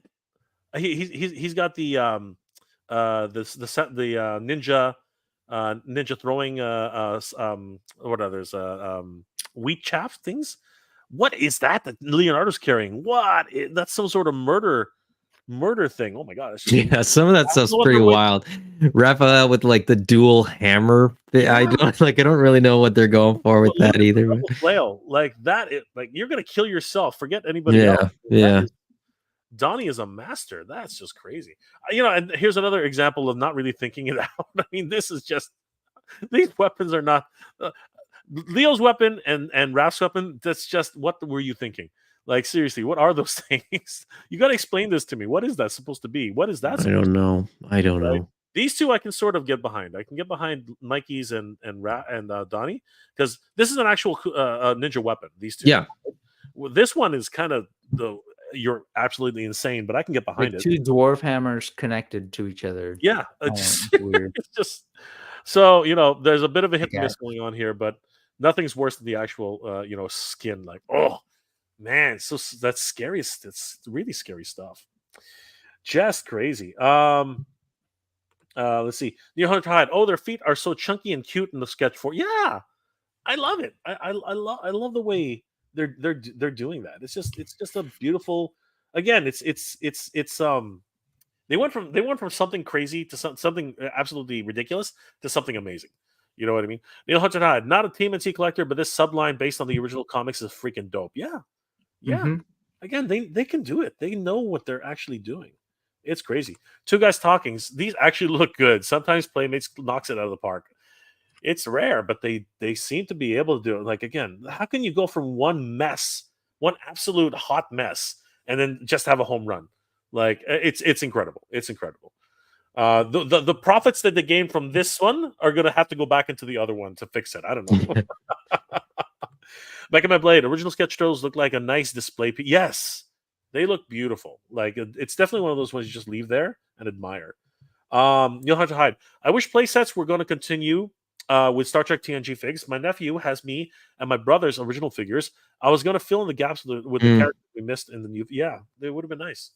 I was hoping they'd rebuild the transporter room because that thing was amazing. The transporter room was awesome. It actually worked like Mum Ra's tomb. Actually, it's kind of funny that way. Justin behind Playmates will repaint these figures for the next 100,000 years. This is true. Playmates will probably repaint these guys for the next 1,000 years. Oh, X-Men Turtles. You know what? That's about due. That is about due. X-Men Turtles. I can see that very, very, very, very soon. Christopher Voss. Ooh, my Duke and Scarlet would ship soon. Excellent. Those retro carded figures look amazing. Neil Hunter Hyde. Oh crap, kids! Not action figure related, but I just read that NBC has canceled Quantum Leap reboot. Damn, I like that one. They had a reboot for Quantum Leap. I didn't even know. They did. I haven't watched it yet. Oh my god! It was a very different take on it. Was it? Is it like on Peacock or something? Or I think it was. Was it less comedic and more serious, or what was it?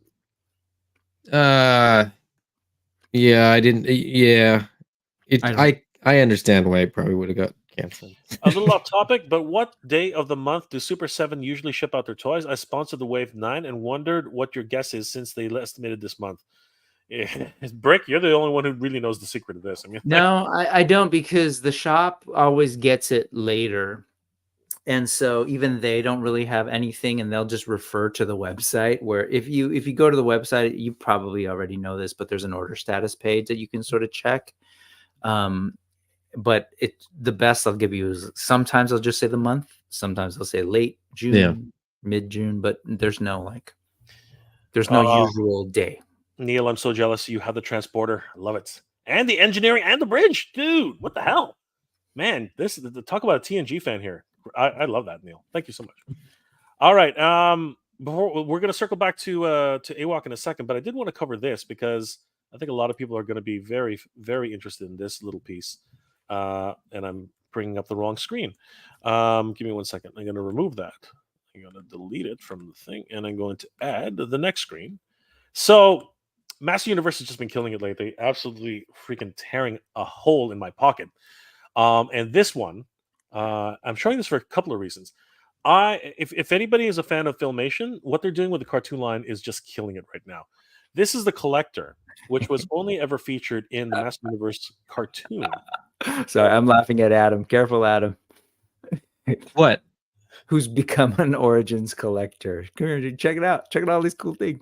Oh, I'm not doing the cartoon ones. You gotta do the cartoon ones, man. Like you said you didn't collect MOTU. No, the cartoon doesn't do it for me. Oh, this is honestly, I wanted cartoon versions, but even if you don't want like the cartoon collection, this vehicle, this is just an incredible vehicle, bar none. The Collector really cool is definitely one of the cooler vehicles that was in the cartoon. Its first appearance, they can actually freeze people and take their energy. It was an amazing episode that it debuted in, but which had the worst resolution. They're like, we just made this thing and it goes on the handle and then it fixes everything. I was like, what? That doesn't. It was made by the sorceress. You know, it was. Yeah, the cartoon. I don't know.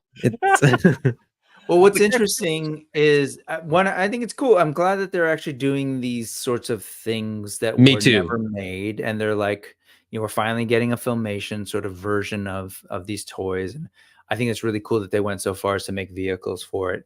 But it is funny how like it truly is a completely different Masterverse, right? A different universe of toys. Even as a kid, like I remember kind of looking at the stuff in the Filmation. I was like, that's not designed by the same people who designed the Battle Ram or even Castle Grayskull. Like it's a very different design approach. The aesthetic is 100% different. But you know what? It harkens to the people. Like I really loved Filmation, and I really loved the way they looked. And I always did want versions of those characters. That's when classics came out. I was so enamored by them, and I got started late on that. And now these ones, which are at a price point which is just so much better. Yeah, I can really get behind this. So looking at these guys, this Collector is awesome. Now it's nowhere near the size of an actual Collector, but the real party trick here, though, is, and I love that Mattel does this. They're using the box art to tease future figures in the wave. And in this latest iteration, if you look very carefully, you can see something which is foreshadowing two characters, which is pivotal to a lot of people who want to collect this line. I don't know if you guys can see them yet. I'll zoom into them in a second, but over here, these I would buy. If they do well. I'll let you get there before I say I would buy them, because my wife would absolutely love. Well, there you go. To have them for the honor. Yeah, exactly, for the honor. So as you can see here, it's a wonderful depiction of Grayskull in the background, exactly the way it looked in Filmation. He-Man being captured by the Collector. We can see, I believe it is Too Bad and Skeletor in the cockpit. Which is another foreshadowing. Actually, I forgot to mention that. Yeah, Too Bad is actually in there, and he's rumored to be the SDCC exclusive for this year. They use they pronouns, by the way, but go ahead. Yes, they must use they. That's for my folks. Okay, keep going. They must use they. I mean, it's both of them anyway. Yeah, it's appropriate. Yeah, and we see Battle Cat, which I hope, now that we're getting a brand new Cringer, I hope Battle Cat will actually eventually have a brand new articulation, which would be insane. That'd be cool. You think they'll do an animated style with flat, no fur, like they did Cringer? Yeah, but Yeah. with full articulation though. You know what I mean? Yeah. Because Yeah. the original Origins, Like the Masterverse one. yes, the Origins version was just appalling. Like, what was the point of even giving him articulation? It was just stupid. We have the two sky sleds in the background, flanked by the Talon Fighter. Sorry. Oh, is that one right there on top of the little? these two- there's two there. Got it. Yeah. Uh-huh. Yeah, these Cool. two are What head do they have on them?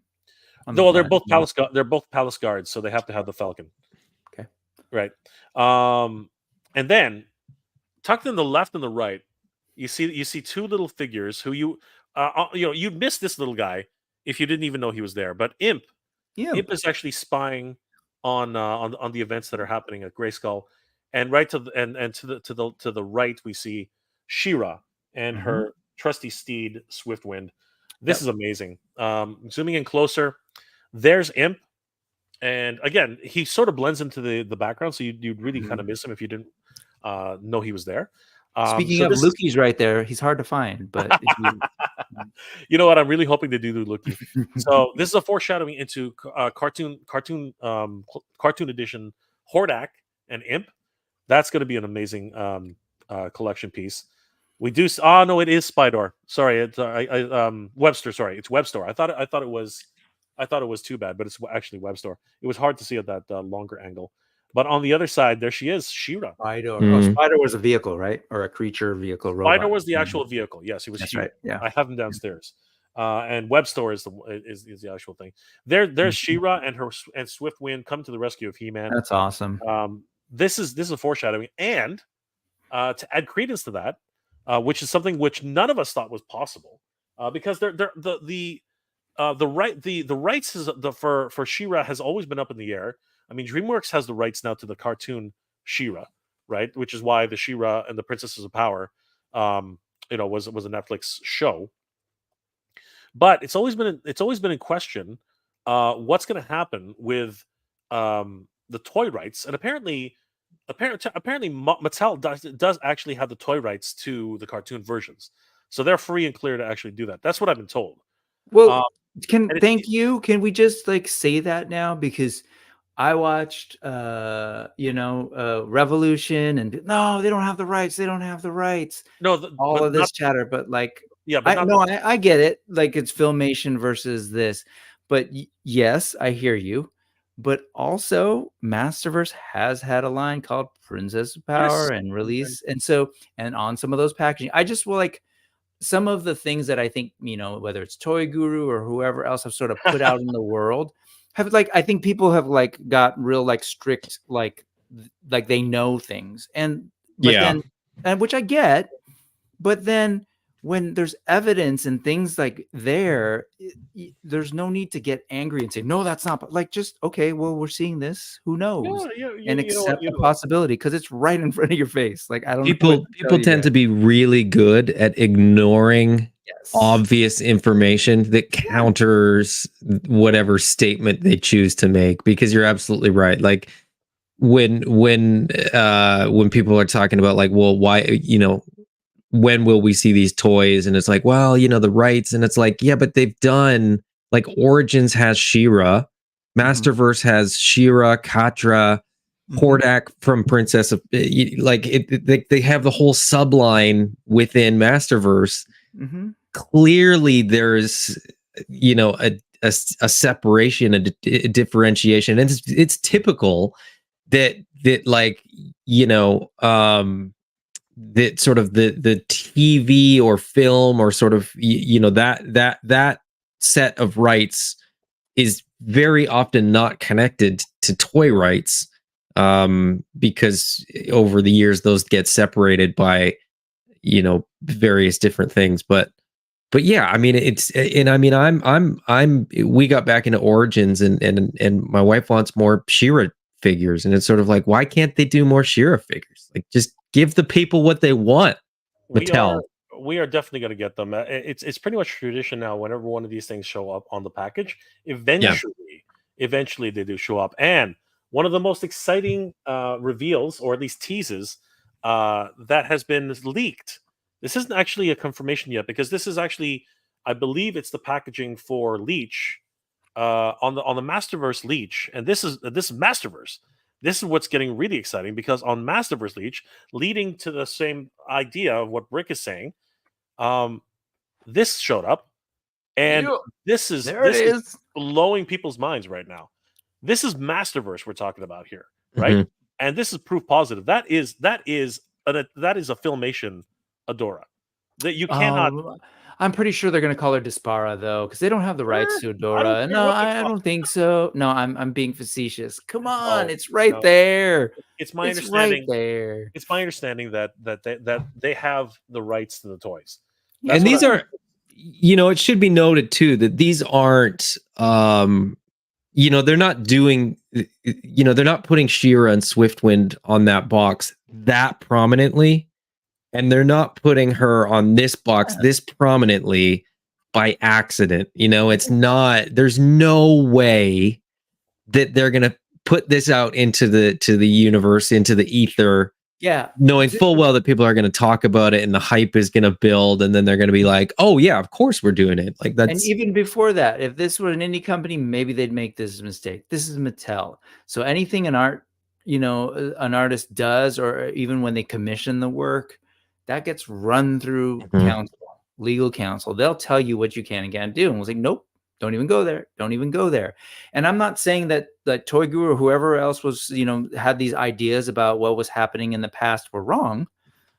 My thing though is it's all right. Things change. Remember when Spider-Man couldn't be in the MCU? Oh, wait, what? Remember when Sony and Disney would never play along? Oh, wait. It just takes two parties figuring it out, and anything is possible. And so that's just my thing. So as my little gripe, it's like I still see people who are like, "Well, I don't know. I'll believe it when I see it." It's like, no, you won't, because you're seeing it. You're seeing it. It's right there on the box. Yeah. It says Princess of Power. They're making the toys. What more do you want? So like, when can we just be excited? Like, let's be joyful. Like when I saw Revolution, like God, it was like, oh, cool. We're going there. We're going here. Yay. Adora's in the world. And yes. Yeah. I mean, it's like, that's straight up. That's not even, they're not even just using the characters. They're straight up saying Princess of Power. Like, and there was a She-Ra and there was a Hordak. So, I mean, it just takes a couple parties to come to agreement to figure out who's going to make what money and how, and then they just go. Yeah, and here we are, and it's a great time. I don't know who I heard it from. I don't know who I heard it from, but I do remember someone saying that the toy rights are free and clear, so it doesn't matter. Like they can make toys and make them look like Filmation and make them look like whatever they want, which is why they have the cartoon collection. If they didn't have the cartoon collection, like they can't say Filmation, but the freaking logo is colored like the Filmation logo, for crying out loud. I mean, like they're sorry guys, we're a little too loud. Kato's trying to sleep. Kato's trying to see. I think there's a thing too that people kind of forget, and that is that these corporations want to make money. So if you own the rights to make the toys, but you're not a toy company, and a toy company comes to you and says, "Hey, you want some money for nothing?" You're probably going to license out that sort of product that you have the rights to.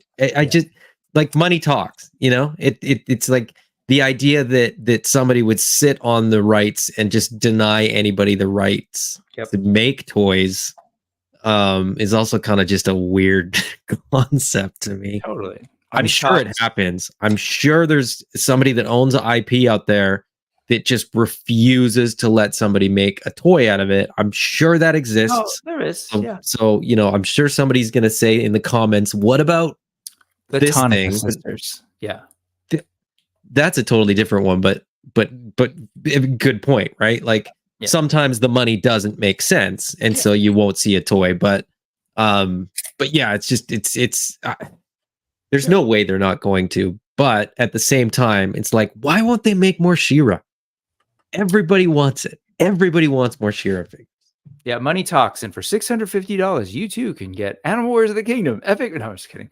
Back to Adora. we are going to get back. We're going to get back. No, to no, that, we're good. I'm no, joking. we are. We're gonna. We're I definitely love gonna get this. back. Look at this. What a work of art, man! Can you imagine the artist behind such a beautiful toy? He's right here.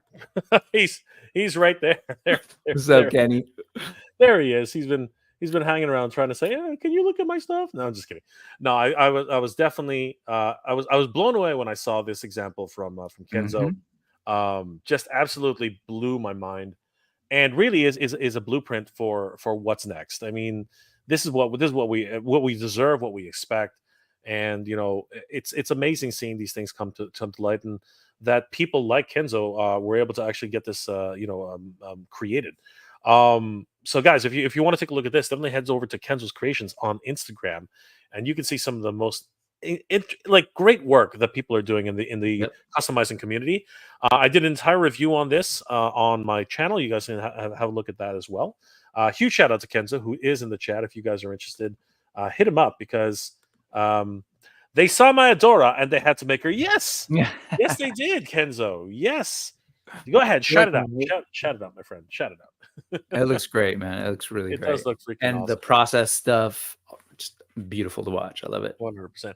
Neil Hunter Hyde, my Origins She-Ra is so lonely standing outside her vintage crystal castle, right next to her near the full Origins horde set. All vintage. Oh, we need a crystal castle too. Yeah, we need a crystal castle, and they've hinted at that as well in Origins.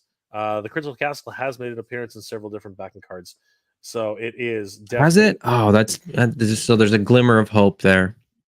Not just a glimmer. It's actually, I think they're very well aware. Sorry. They're very well aware. Yeah, I know what you're saying. I was going to say the same thing. They're very well aware of what people want. It's just getting it to us is the real thing. Two guys talking. It's hard to take Toy Guru seriously since he's been out of the loop for so long. That's not entirely true. I mean, the reason why people really gravitated towards Scott was the point. He was actually at one point he was saying things, insights into classics, and really giving people some information as how things work. The real problem is when he was starting to make definitive statements. When you start saying stuff like the line is dead, the line is canceled, right? The line is canceled at retail. That was the beginning of the end. That is not going to go over well with people who are just super fans. And then fast forward 2.5 years later, and it still hasn't come out of retail, and he's sort of like pivoted to the idea, it's not Origins anymore, though. It's Turtles, or it's not Origins anymore. It's Cartoon Collection. You're splitting hairs there, Scott. Aside from that, it's just bad form. Like, if you had that information, why would you need to share it other than and so we can now hypothesize as to what part of his ego does that help or whatever it is. But there's no reason. If you had that information, one, why do you need to throw it out there? Two, why would you make a video? It just doesn't make sense to me unless you want to, stir the pot or be like, haha, there's no point in that. If that's true, let it happen. So I didn't appreciate that for a number of reasons. I just thought it was really bad form. So I'll be the first to say that, staying relevant on this platform is not easy. And sure. In a lot of ways, some people use clickbait to give them that boost. But there's ethical clickbait, and then there's towing a line, which is obviously not going to happen any longer. I mean, but I mean, in his defense, he may have truly believed that was true. 100%. Yes. And that's, he was totally wrong. That's my point. Is even if you believe it's true, what's the point of yes? Yeah, especially when you're the guy who. We get it. You did so much to keep the brand alive and actually produce one of the best MOTU lines ever. Some would say it's the best. Great. You did that. So then how does this make sense for you to share right now? Who does it help? Yeah.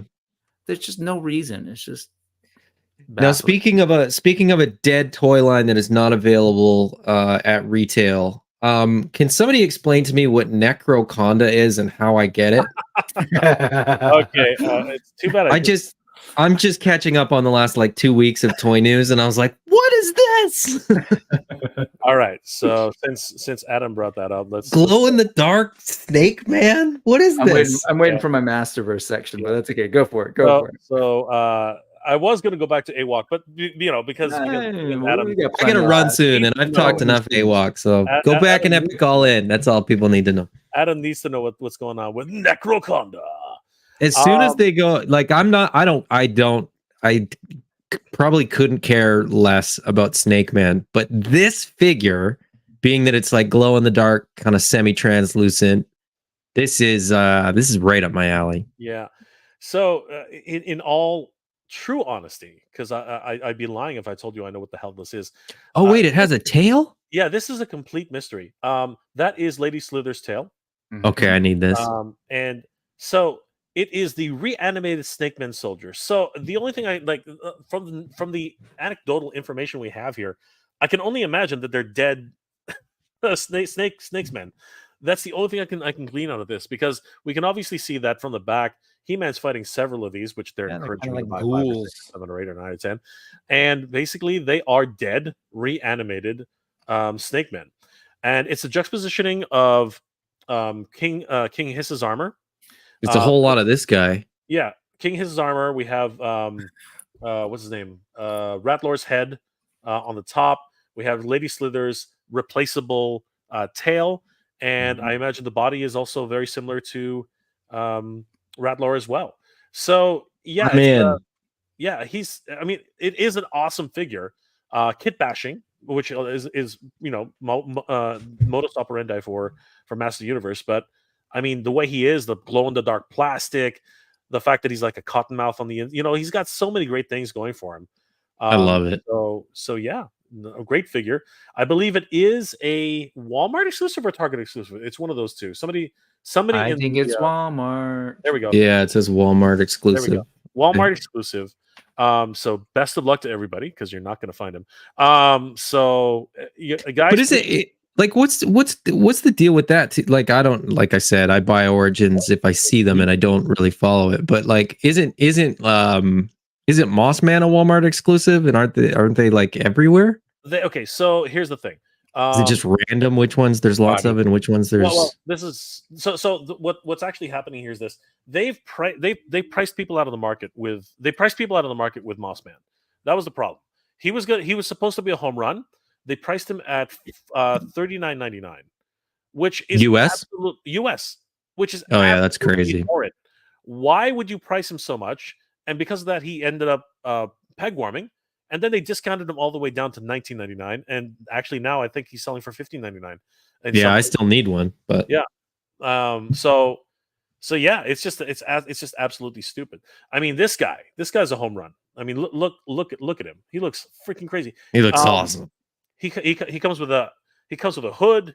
He comes with swords. He comes with freaking everything, right? So yeah. But I do believe he's also going to be $39.99, if I'm not mistaken. Well, compared to Mossman, though, there's a lot more going on with this figure to help me feel better about spending $40. Yeah, it seems more like a deluxe pack-in where you get, the alternate tail thing, the weapons, all the. Yeah, it does seem like there's more on offer here.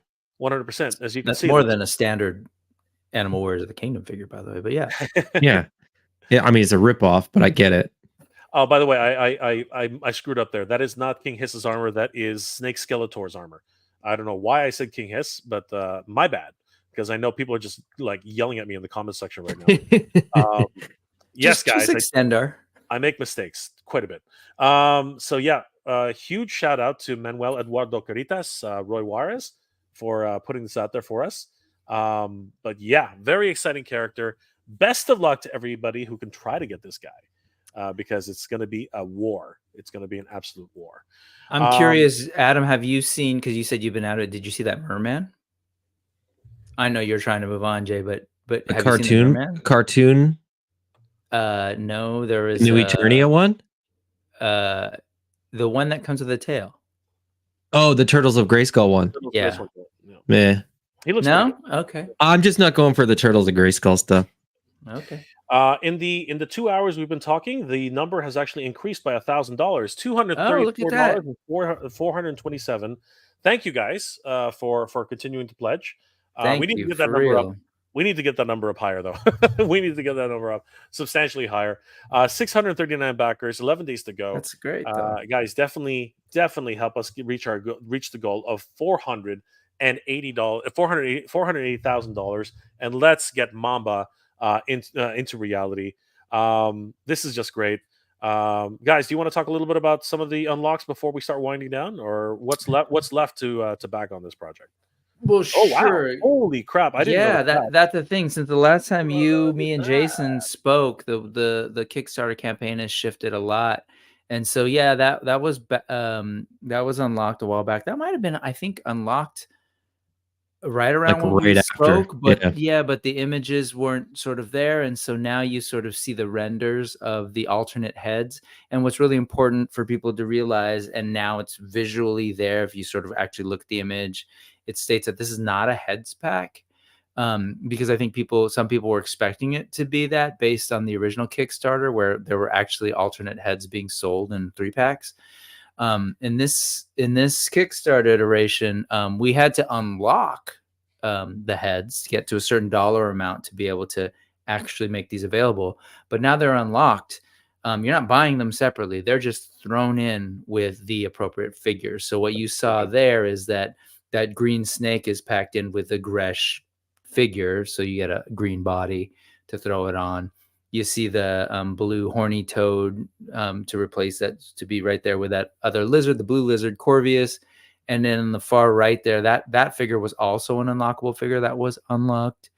But now, yep, just throwing in the now unlocked cold-blooded heads into every single figure, into the appropriate figure. So basically every single figure in this wave has an alternate head and extra hands. And the extra hands, there's not actually two. It's actually just one with and they're showing just the one. They're just showing you different angles. Profile, yeah.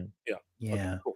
That's awesome. And so there's all sorts of cool little features on these too. Like if you look at that sort of snake head, if you sort of try to peek into the mouth, there's a little hole because there's a tongue attachment, or a spitting acid attachment. Oh, nice. That there's a graphic out there by Dan Mitchell, who Adam was referencing earlier, but we haven't yet put it into these images. So there's like the lesson here is that with a lot of these things, like things are basically continually being added. So don't be surprised that when you get your figure and you're like, wait, where did all this sell? I don't remember this being a part of the deal. That could just be how things get developed. Is it an articulated jaw? Like, yes, all the reptile heads have articulated jaws. One thing to note, the snake fang on the bottom of the jaw there for that green, see how it's broken? Well, you don't see how it's broken, but the two bottom fangs will be the same size. Jason broke them on his Paint Master. So there's another one too over the end. Just note that this stuff is being done in real time. So if people are like, can you please hurry up and put the heads in there? It's like, well, people are working. This is labor, and so people are drawing it, and then people are rendering it, and then people are printing it and then painting it in real time. So I know some of these things have been unlocked and we haven't yet shown them, and it even took a little bit for these to get revealed. So just so you know, that's the context. But that does give me hope for those turtles. Oh, sure. If you can have errors because Playmates to the public, because Playmates hires people that are teachers and work in bike shops and have other jobs too. And then here you go, like just to show you, like these also were unlocked. So basically all of the figures in the Brawler Buck, that's Hannibal the Lion, Kali Prime, the big old mutant ape, and Grimes the dog, have these alternate heads. And so case in point, these are still in the illustration phase. They've, the sculptors were working on it, and then yada yada. So just know that this is the plan. This is where we're at, and they're pretty cool heads. That's been my thing with a lot of the first wave. I'll say it like, I think these are great toys. I'd argue they're near perfect, but they're not perfect. And one of the things that I've always struggled with is in taking pictures. Some of them have really cool sort of personality in the sculpts, but then, you want an action pose and the face is like,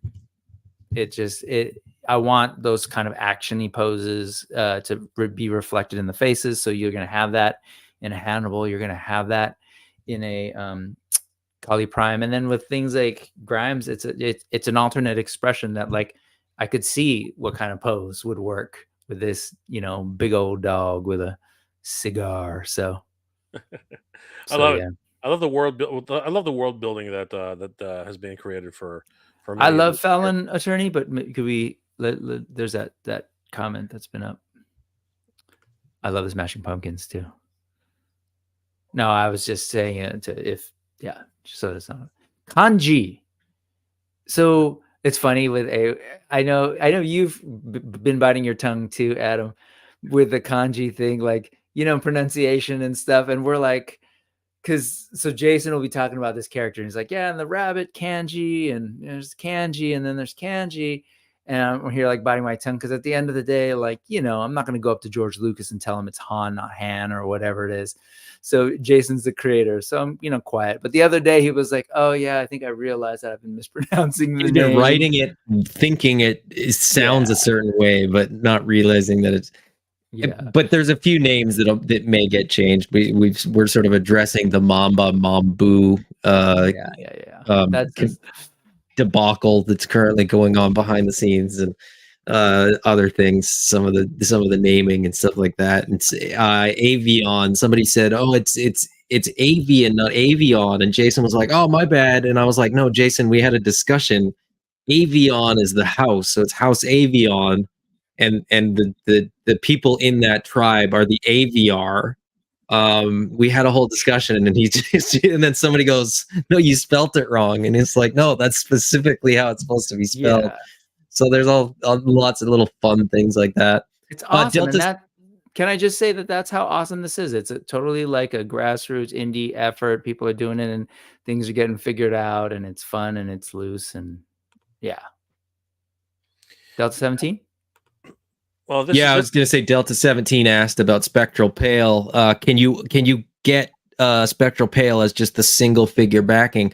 The answer is no. He is an add-on item only. So, then I misspoke the other day. Gotcha. Yeah, I wasn't on that video, but that's right. You have to add him on separately as a bonus. That's right. Yeah.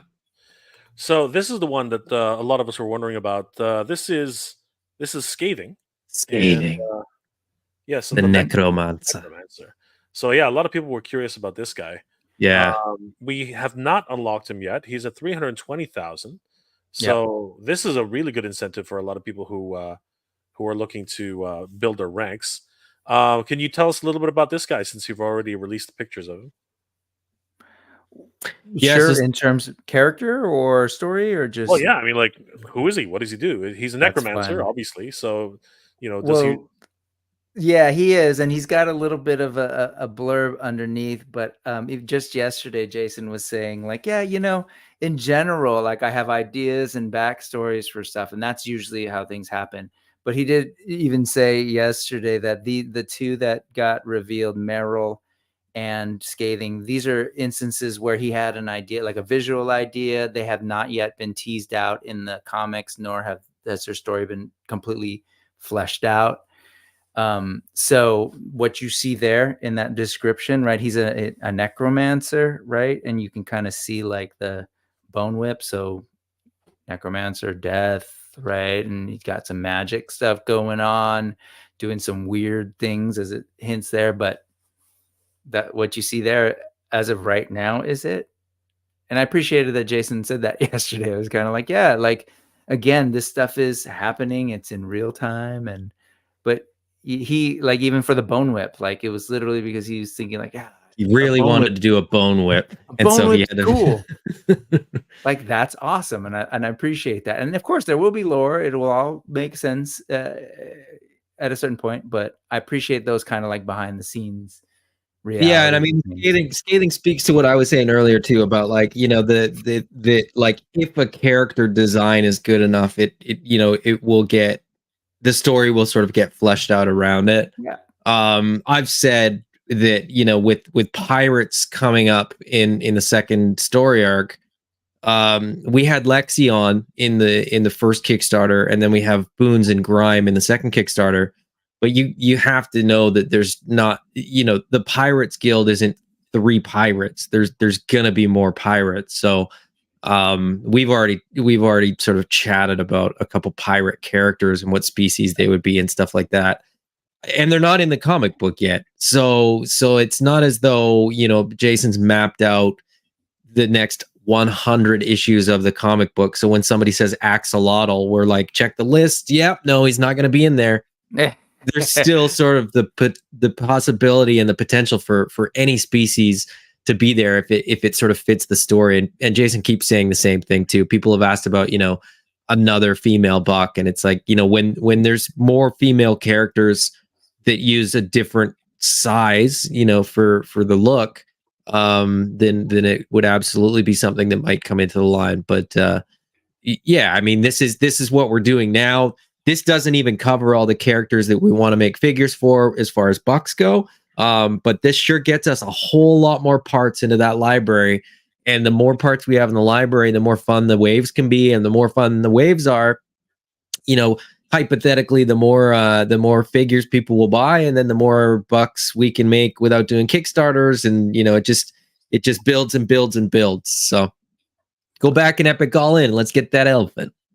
Yeah, Jay, it's great to see you sort of like flipping through these different characters, because like I'm definitely very visually based, and one of the things that I love so much about Animal Warriors of the Kingdom, people say this all the time, is like, oh, you can take these figures and hand them to a little kid and they won't break, and like that to me is important, because at the end of the day, if we really do want to see this sort of toy culture and this sort of type of pop culture continue, we really need to see more kids drawn to toys and collecting toys, and have things that are maybe a little bit more accessible to them. And I think that's when I look at these designs as a grown ass man, I look at these, I'm like, that's dope. I want that on my shelf.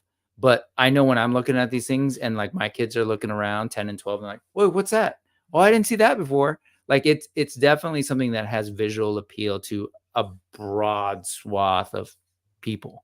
So I don't know. It's funny. Like we were just talking about scathing, and, it maybe sounded like I was, I don't know, apologizing, or I wasn't apologizing for the fact that there wasn't a story. I was more so saying like, it's cool. It's a thing that will happen later. And it reminded me, we were talking about like, Adam didn't know anything about Necroconda, but it was like, no, oh, that's dope. cool looking. I'm still looking at it. Really cool. It glows, right? Or when I was a kid and I saw Skeletor, it had like, I didn't know about, there was no filmation. I didn't know about the mini comic that was inside. We didn't know anything.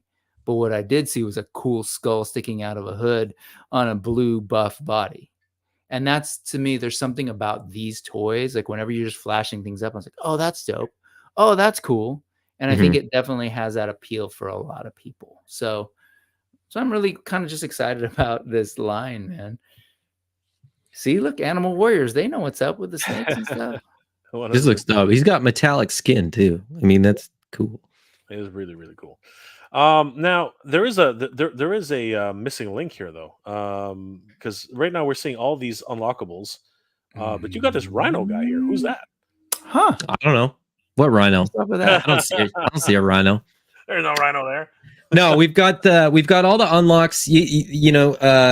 Brick is very good at pointing this out, that like when we launched the Kickstarter, the birds weren't on the Kickstarter campaign page at the beginning, and raving was just the Avion house sigil, and nothing more.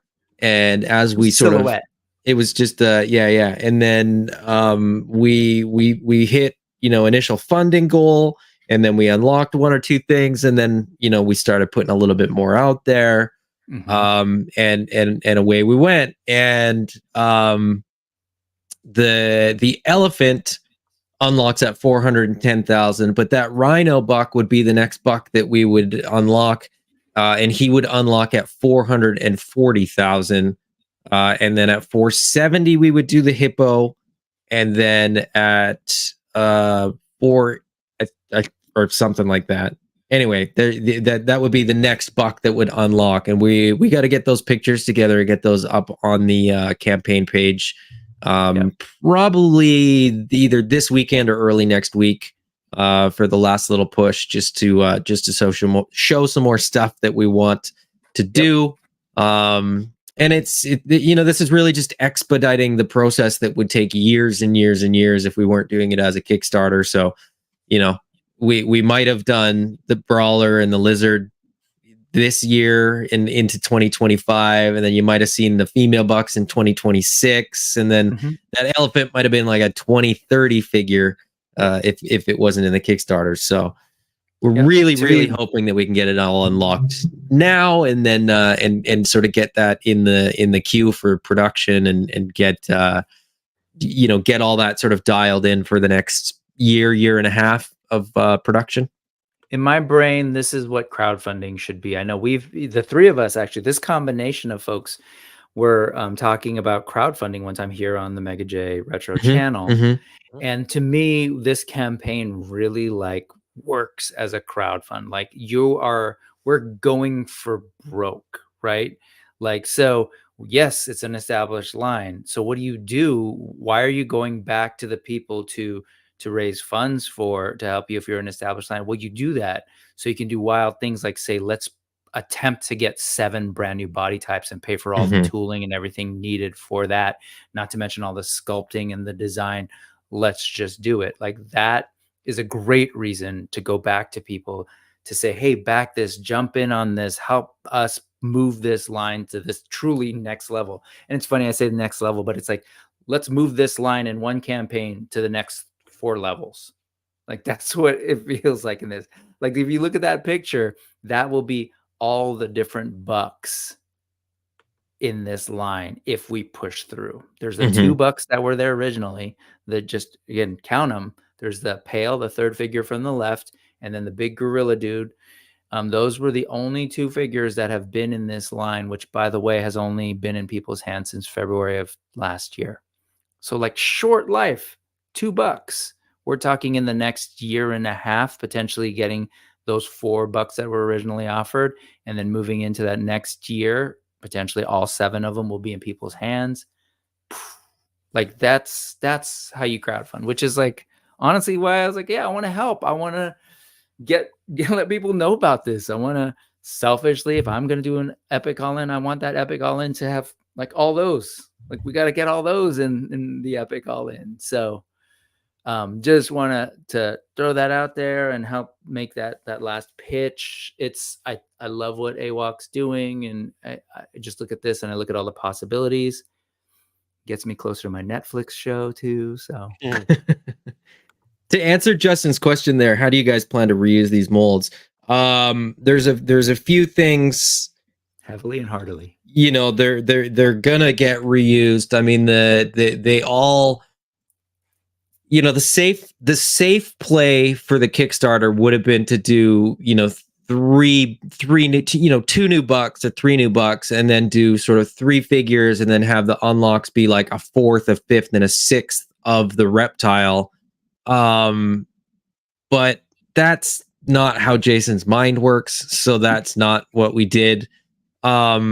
We will reuse these molds. I mean, there's tons more species, there's tons more potential. We can do more army builders with all of these bucks once we've got the molds for them, and that will happen. You look now, Wave 3 just recently came out for Animal Wars of the Kingdom, and Wave 3 is just army builders. It's all existing parts that got reused to just give you sort of more flavor, more color, more stuff like that. So as I mentioned earlier, apart from the elephant, which I'm not entirely sure what other species we would need that ginormous buck for, but we're already talking about, what buck would we use to make, a bear or a moose or whatever, and anything works. You kind of get it close, but none of these animal species that you're seeing in this scale image are necessarily to scale with the animals, right? A rabbit compared to a lion aren't sort of as close scale wise as these two are. So there's some artistic license there. but needless to say, we will be using these all, and there's plans to use all of them again, except for the elephant. But like I said, you'll just get more elephants. We will get, if we unlock the elephant, we'll get more elephants. I'll take a repaint. I'll take a different head with no tusks. I'll take, and those tusks are removable, by the way.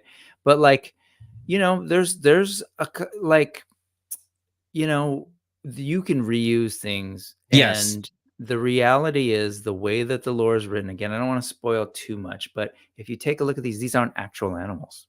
As Adam's kind of hinted at, they're not only are they not to scale with each other, they don't stand upright and wear clothes. And so their bodies are different. So there's something in the lore, I'll just say, and I've spoiled it elsewhere, but I'll be conservative here tonight. There's something in the lore, a function of the lore that allows for all sorts of creatures to exist. And so I could see a world where that elephant could have a very different head and still fit in this world. And it might not be an elephant. Maybe it's not even, I don't know. Maybe it's not an animal. Maybe it's something weird. Who knows? But it actually, technically, could absolutely work. And really, the only story that's written and published were the first 4, kind of 5 issues. And there's a lot more story to go. So I guess to bring it back, then we'll get to all that faster if we shoot past 460, 470, 490 to get all these things in. And you know, if you didn't hear what Adam said, there's still stuff missing that's not in this image. So we'll just leave it at that. And Justin there at the bottom says woolly mammoth will be cool, but it would need fur. So just like I was talking about how you can kind of slap a filter onto those turtles and make them terrible, you can effectively like turn on fur once you've sculpted the sort of basic figure and sort of engineered it. You could make that elephant. Now it would require a new mold or sort of like a retooling of the mold. But you could easily add fur to the existing body. You could add scales to the existing body and make a reptile that was that big. You can kind of do anything you want. So, you know, a big part of it is designing and sculpting and sort of getting all that right. So, and I will say that if you've ever seen with Jason, you've heard him speak about these things. Like we kind of refer to him as a mad scientist, how his brain works. The fun thing about being an indie and being able to pivot and be so flexible is that you can do things that other companies wouldn't. Like Hasbro wouldn't do this, wouldn't approach it this way. Mattel wouldn't approach it this way. But sort of like to be able to like unlock all of this at one time in such a quick time, that's just not something that bigger companies would do. I want to throw out there that there's a ton that you could do creatively with additional pieces, like you know, like some of the lizard and the brawler bucks have additional pieces between the head and the body that effectively simulate additional body parts or fur, right? So just like, or here you have the way that the feathers are designed is that the wings are designed is that you'll have an arm, but there will be attachment ports at the forearms that you could then attach the wings to. And all that's really cool, like creative innovation. That's not something that a lot of companies would do. Like I'm looking at my Masterverse, which I love, but like it takes them a while to figure like some other new way of using those bodies. Sometimes it's just like, well, let's just create a new body like Snout Spout. In this case, like I feel like there are all sorts of creative things you can do to make those existing bucks look very different. So you're talking about fur on a woolly mammoth, you could be a separate piece, an overlay that goes between the head and the body to simulate maybe some of that stuff. Just throwing that out there. And the reason why I even throw that out there, these crazy ideas, is because it is not, Jason has no limits. Like if any toy maker is going to be willing to entertain wild ideas, like there's this one. Like we've been on streams and Adam's like, well, what about this? Or somebody in the host will say, well, what about this? And he's like, oh, that's a really good idea. And it's not even just him like placating or entertaining the person. He's like, no, that's a really good idea. And that's gonna maybe trigger something later. So usually I'm making notes in the background and then Jason and I discuss like Was that a good idea? Can we do that? Like, should we do that? Like that. Can you stop right there, Jay? Let's look at that. I know someone was asking about the instrument. I think we've kind of landed on that. Well, that's a lute, but its weapon is like a lute that splits open and turns into a bow. Again, just cool stuff, cool ideas. I mean, that brings me right back to my old Silverhawks toy, that little guitar that turns into an eagle or a bird of some sort. Like, I don't know. There's just so much about this toy line that, given the right combination of like design and story and, you know, the willingness to experiment, that it's bringing me back to a lot of the fun of toys from the 80s, but with 2024 articulation. All these things are now going to be pinless joints, you know, like just all the great fun stuff of my childhood in brand new technology and, you know, all that. So there you go. Look at that shot. It is an amazing opportunity that is presented to all of us. RC at 11:30. Which one was that? Was that a while ago? No, it's just a few minutes. It should be back a little bit. I can answer it while you're looking for it. RC asked, what makes the Epic about twice the price? So the all-in, and I think he asked twice. I think he said, what's the difference between the all-in and the Epic all-in? The all-in will get you the 8 figures and the weapon sets, plus Spectral Pale, that were sort of the initial offering in the Kickstarter. So it was sort of the base offering that was sort of available to anybody within sort of the first few days of the Kickstarter. The Epic All-In will get you everything in the All-In, plus everything and anything that we unlock. So you will get one of every unlocked item. So if we unlock, you know, so all the figures that have been unlocked would be included in the Epic All-In. As we start unlocking the birds, those would be included in the Epic All-In. If we get the elephant, you will get an elephant in your Epic All-In. If we get as far as the rhino and a hippo, those get added in. So the Epic All-In sort of grows as we unlock things. So anything that gets unlocked will be included in an Epic All-In. And then somebody asked, is there a story? There absolutely is. There is an amazing comic book. And if you want more about the comic book, check out Brick's channel. Brick something, we do a show called AWOK Talk. And if you want more just general rambling and ranting about Animal Warriors of the Kingdom, check out Monkey Business on my channel. Or Kato's Collection Reviews also has the official Animal Warriors of the Kingdom podcast. So check that out. We're going to be doing that show on Monday, hanging out with some of the guys, chatting toys. To back up, to go back to the Epic All-In, Jay, there's something I was trying to share on the screen, and bear with me. There's one little thing in here that is a little off, but put this together to kind of give you a sense of like what kind of deal am I getting with this Kickstarter. And I gotta say again, doing crowdfunding right, because I think this campaign is really designed to reward people to jump in early on these waves and help unlock these figures. So essentially it truly is like an investment. We're asking people to invest in the line and see who's willing to be down and say like, I like these things, the things that you've shown us before, the toys that you've given us. I trust what you guys are doing. I like whatever it is. I dig it. So I'm going to throw in money. So then what do I get out of it? You're just going to give me a couple of bucks off. That's going to be cheaper. Why don't I just wait till it hits the stores and I'll get it there? And it's sure, it'll be a couple bucks more, but whatever. The thing is, it's like the deals on this thing are kind of wild. So if you sort of see here, what kind of deal am I getting? A couple of different scenarios. If like, for whatever reason, I just want the originally offered items, the things that were there before all the unlocked stuff. For the Kickstarter prices, the figures are basically either standard figures at $33 value for Kickstarter, like that's the single price, or the deluxe figures for $45. And then you've got the weapons kits that are also, they have the dollar value.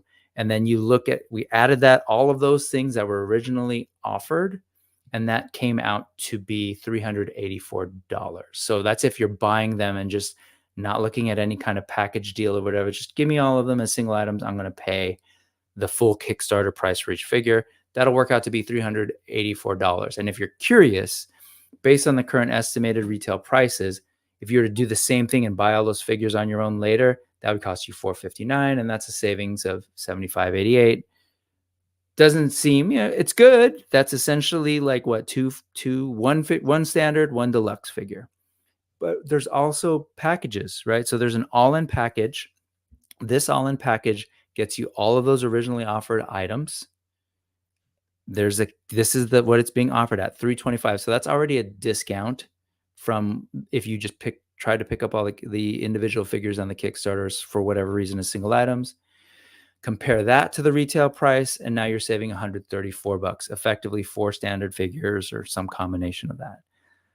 I'm, again, not putting folks on blast, but I've bought all-in figures from other toy lines that I love. I want to be clear. I love Mythic Legions. I love Four Horsemen, and I've gone all in on the waves. And basically what that effectively gets me is the one free figure. At their prices. So that's great. And I love that. And now here's AWOK going, well, here, if you go all in on this Kickstarter, we're going to give you multiple figures for free. And then that's where that figure that's standing behind you, Mega J, should start thinking and go like, wait a second, is there profit to be made off getting a good deal and maybe flipping some of these figures? Moving on. So the question was about the epic. Why is it so epic? And Adam already explained it. I just want to break it down in dollars. Like if numbers speak to you, if you want all the items, including all the possible unlocks, if you're, again, for some reason going to go and get them all as single items, all the unlockable things, all the originally offered stuff, that would cost you $919. So this is if you went and bought them all as single prices per the Kickstarter. If you backed one figure and then added them all as add-ons, it would equal $919. Right. And so you go down here, if you were to buy the Epic all-in package, $650. And so we're talking about a savings here of $424 going that way. That's wild. Like, I don't know. Who gives you $400 worth of toys for free? And it's not for free. I think that's what I'm saying. It's like, no, Spiro recognizes that it's not free. You're going to give us your money to help capitalize us unlocking all sorts of figures. You are an investor. You're behind this thing right now. Great. We're going to get you a return on your investment. That's what you're getting. So just wanted to share that. Again, we got to continue to refine this. Some of the titles here are a little wonky or whatever, but that's the idea. You're talking about $400 saved, not even like talking about comparing it to retail prices. Yeah. So I don't know. I hope that helps people. Just like the takeaway is that Epic all-in sounds like a good deal.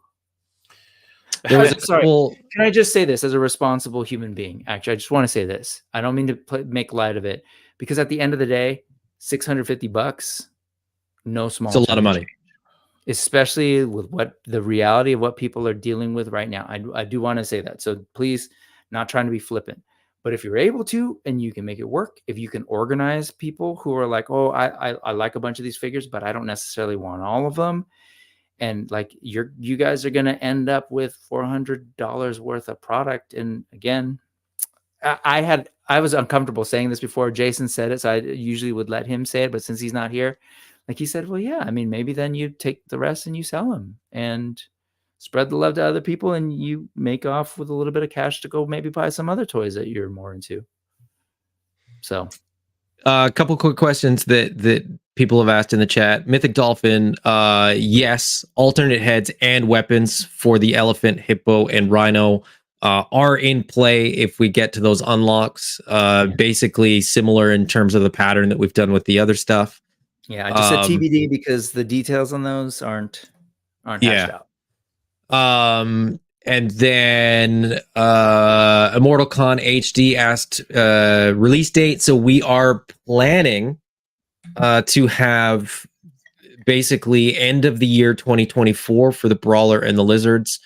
Part of you know, part of the reason that our funding goal started off so low is because the Brawler Buck is already in the works. The Lizard is sort of already in the works. So we weren't sort of, you know, we didn't get to wave 4 and then just sit back and sort of stop doing anything. There's been progress going on in the background. So we are very, very confident that we can still get these figures in 2024, which is pretty remarkable. You think about a Kickstarter. I mean, it's March, this thing, or it's March. It's now April. You know, we're in the 4th month of the year. We're talking about less than a year to get figures from a Kickstarter in hand. So there's not much downtime. You know, wave 4 should arrive in the summer, and then, you know, wave 5, which is effectively the Brawler and the Reptile, should hit pretty soon as well. And then it'll be 2025 for the other stuff. It might, you know, if we can get to the elephant might be early 2026, but you know, let's unlock it and then we can find out. But yeah, that's I think that's pretty much it.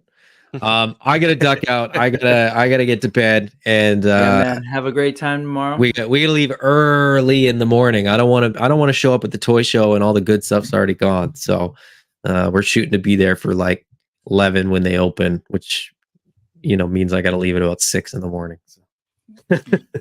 All right, Adam. Thanks for bye. We will see you, and thanks for all the information. Take it easy. Yeah, absolutely. Yeah, thanks, man. Jay, and thanks to everybody that's backed, and thanks to everybody that is going to back. You guys are awesome. We appreciate you. Come hang out. We do all our other videos too. Bye, guys. Take it easy. All right, so we are going to wrap it up. A little bit, but I didn't want to end off with this little tidbit here, which I think is just hilarious. And I wonder if anybody else will find this as funny as I will. I'm pretty sure somebody will find this funny. So it came to our attention. It was one of our members of the team said, "This is getting ridiculous," and I can't even believe this is real. Hatter and I had always said that, and you know, Brick mentioned it earlier, that if somebody actually decides to Flip-Or, it will be the most meta thing ever. And this is not even a joke. You can look this up for yourself. If you type in Flip-Or into eBay search, this is what shows up. Oh my God, this is just, that's great. This is ridiculous. That's so great. This is a truly meta moment. Absolutely insane. Now, one of these is a joke from the team. We did this as an actual running joke, but 2 of them are real. Like, this is not even like, try to guess which one is real. I think Brick already knows which one's real, but the other 2 are not. Are sorry. Try to guess which one's the joke. Which one is the joke? Which ones are the real ones? Because seriously, this is ridiculous. I can't believe the numbers that are being thrown around are even more ridiculous. Bookcats is really getting into this one. Yeah, it's absolutely nuts. If you didn't figure it out, Frank loves his mom. Is the joke. Okay, he's got 0%. Because he's never had any transactions. That was a joke we put up. That Hatter put up when everything started. But this one here, this is crazy. So.figs, 100% feedback is asking $1,100. Those Canadians, man. Look at those Canadians. Shipping crazy. That's not me. That is not me. Okay. That's not, I think it might be Adam, actually. I think maybe they'll be at that toy show tomorrow in Vancouver. That actually might be Adam. And this one's crazy. Somebody's selling 6 of these at and actually that's pretty good value compared to these 2. Compared to these 2, that's pretty damn good value. 6 of these figures, okay, as is, right? The way it's being presented here. At $1,900 in there. This guy's had 1,100 transactions, 100% feedback. That is always, whenever you see 100% feedback, guys, with 1,100 reviews, that's kind of sketchy. I usually think someone would have had at least one poor review. You know what I mean?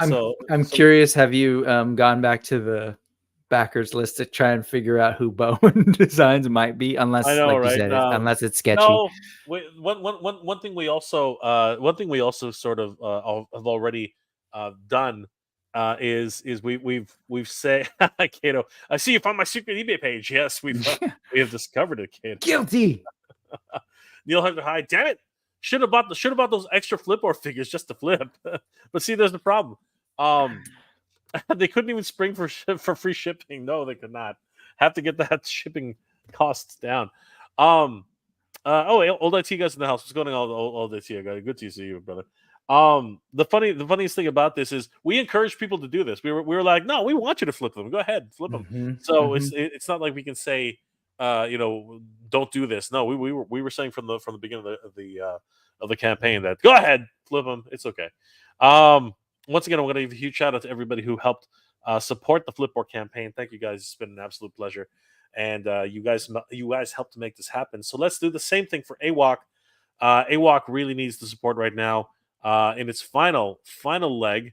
As we look at the final Animal Warriors of the Kingdom. As we look at it again, guys, right now they are sitting at 234,400. Oh, it went down, unfortunately. That was kind of weird, but anyway, it's still like these guys talk too much. I'm I know, right? canceling my That's probably just somebody adjusting their pledge, which happens often. So 234,182, but we did start at 233,182. So we actually did go up $1,000. So thank you guys for that. 639 backers. So guys, this is 11 days to go. We can hit 400,000, and I imagine on the last couple of days of the campaign, things are going to move very quickly because the same thing happened for us at the Flip-Or campaign. We were all the way down to $188,000, and we through a live stream, which I think is something you guys should definitely think about. On a live stream, we were able to push on the very last few hours of the campaign, and right at the literally 8 minutes to the end of the campaign, we hit 200,000. So it's very possible, guys. 430,000 is 100% possible, and if they somehow hit 430,000 is 100% possible, and if they somehow hit 480,000, things are really going to be incredible for the Animal Warriors of the Kingdom team. I want to thank my good friend Brick Something for being here tonight. Brick, absolutely, man. How can people reach you, and what are you working on other than Animal Warriors of the Kingdom? Oh man, other than, well, actually, Jay, would you mind if I did one little other AWOK thing? And I think I just want to announce that what we're doing tonight is part of like a larger effort to go around the calendar. I just like to let people know, like, this isn't the only time that we're talking. And I put it on the screen. If you were to go to my channel, just go to Brick Something and go into the community tab, you'll see like, hey, we started here on this channel way back in March 27th, and we've been making the rounds, right? You'll see these different streams, and in there you can actually see the links to the streams if you want to go through and check out these dope channels and say thank you to them by just going over there, clicking on them, liking their videos and subscribing. It really just helps all of us to continue to do this thing. But then this was this week, and so we've had another week of videos. So tonight, this is Friday, on Parallel Universe, and then here on Jay's. This Sunday on Adams, who you saw earlier on the Highly Articulated channel, that'll be at 5 p.m. Eastern, 2 p.m. Pacific. We'll be doing our thing with Jason, kind of talking a lot about the AWOK Kickstarter, and then possibly some other things. Some things may be shared. And then Sunday, that night, we'll do a quick pit stop over at Geek Dad Life real quick, because we've been on there just to do some updates. And then beyond that, there are things planned. So just to give you a sense, there's a lot of AWOK stuff. So if you want to see these and figure out where these are, we're going to be over on Hatter. Oops, there's some there with some question marks, things we're working on. I would say the best place would be to go over to my channel to answer your initial question. Look up Brick Something. It'll take you to my channel. Go to the community tab. All the info's there. And then over on Instagram, I'm at brick.something. Oh, and tomorrow I'm gonna be hanging out with Toy Sorceress. Michael is unable to do the live stream. They didn't do a live stream last week, so I'm gonna try my best to stand in for Michael. Those are huge shoes to fill. So I'll be on Toy Habits tomorrow at 4 p.m. Pacific, Saturday, and then my stream on Sunday. But whatever. So that's that. And thank you, man. Seriously, like you helped us the first time, and we're here again. You're asking me earlier, you want to talk AWOK? I was like, oh, people still want to hear it, and I appreciate you saying no. We got to push. We got to push. It's obvious that people want to hear about this stuff, and a lot of people in the chat. Thank you guys for being here tonight. It's been a great interaction for everybody. Animal Warriors of the Kingdom ends in 11 days, guys. Let's get them over the hump. Well, they already hit their initial funding, but they need more. They really do need more. Let's try to get them to 430,000 and possibly 480,000 would be absolutely ideal. Yep. I want to thank everybody for being here tonight. It's been an absolute pleasure. Last couple of comments before we log off. The Immortal Khan, Matt Hatter is a genius. He's flipping Flip-Or on the side. He is. Yeah, he is. For $1,500, no less. And it's not Hatter. It's actually Flip-Or Frank. Neil Hunter Hyde. Brick sliding is so moody. I'm just realizing I've moved from the phone to the TV. Oh, sorry. Here. Wonderfully deep. It's got that mood. Kevin Sisler. We had an unusual earthquake in New Jersey. Do you think Egon set up a trap for his ghost rift? It's possible. It is possible. I didn't feel it, and that's kind of fun. And was it like a 4 magnitude, 4.5 magnitude or something? I'm not sure because who was it? Somebody else said it. Hope everybody was fine. I know you're not used to it. I'm kind of used to the shakes over here, but two guys talking said Kevin's sister. We felt it in New York as well. Definitely a containment unit exploding. So New Jersey is not too far away from New York. There you go. But last time we felt an earthquake up here in Toronto, it was about 8 years ago, and that was weird because quite literally, it just like I know you're used to it, Brick, but we're like when you got places like Canada and New York shaking, it's like what the hell just happened? We didn't know what was going on. We were like, I literally thought somebody was stomping on the but then I realized I'm like, wait, this is a concrete floor. How the hell? How does that? That doesn't even make sense. Like, and everyone ran out of the building. It was oh my gosh, real thing we've ever had. And it's I appreciate the attempt to connect it to Ghostbusters, but there's also I think it might be some Godzilla action. It's true because literally the whole building kind of did this, and it was so small. It was like this, but it was enough that like I was sitting at my desk and my partner at the office, we were both like, I remember looking at him, I was like, "Are you moving around in there?" He's like, "No." And then I said, "Wait a second, this is a concrete floor. How the hell you like?" And I'm like, "Something just happened, right?" And he said, "Yeah, what was that?" And it's just a surreal thing because it actually feels like your feet aren't really supposed to be doing that. It's just such a surreal thing, right? And it was such a small thing too. It was just like it felt like good, but it was enough to really jar us. You know what I mean? It was just weird. James Morrison, Jay throws it down for the community. Thanks, dude. Thank you, brother. And of course, Jay Geek That Life. Of course, he's a badass. Oh yeah. See you Monday night, Brick. Yes, we will. Yes, so we'll be over on Cato. So I've been trying to do it weekly. That's why there was the graphics. So usually, I'll probably do it on Saturday since we have some Monday night streams. Usually, the first stream was like on a Wednesday, and I've been putting it out on the Sunday before. But this Monday we'll be over on that we'll be gathering the tribe over on Cato's collection, and then also on the collection nexus. So there's going to be a lot of AWOK, and that's the official AWOK podcast. So you all should go over to Cato's, and if you're curious about AWOK and want to learn more, definitely sign up, subscribe over there, get the notifications so you can check out the podcast. Elton Troy's in the house. Cue the Barry White Brick. Hey baby. Oh, sorry, I can't do it. I gotta be sick to get that voice. I love the movement. See, you got it.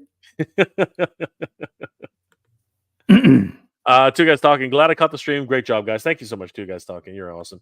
Neil Hunter Hyde. Oh my God, I'm going to be seeing a lot of Brick on my screens this weekend. Yes, more Brick is never a problem. I'm Shakan. What two cons in the chat? Yes, you will both eliminate each other. It's amazing. Steve Vendetta. Did you mention Bowen Designs earlier? I don't think so. Bowen Oh, Designs. it's a bow and it's a loot that turns into a bow and arrow. So Oh, that's how maybe. that's how that works. And they just hit the microphone. Everyone's But like, that name is. Anyways, keep going.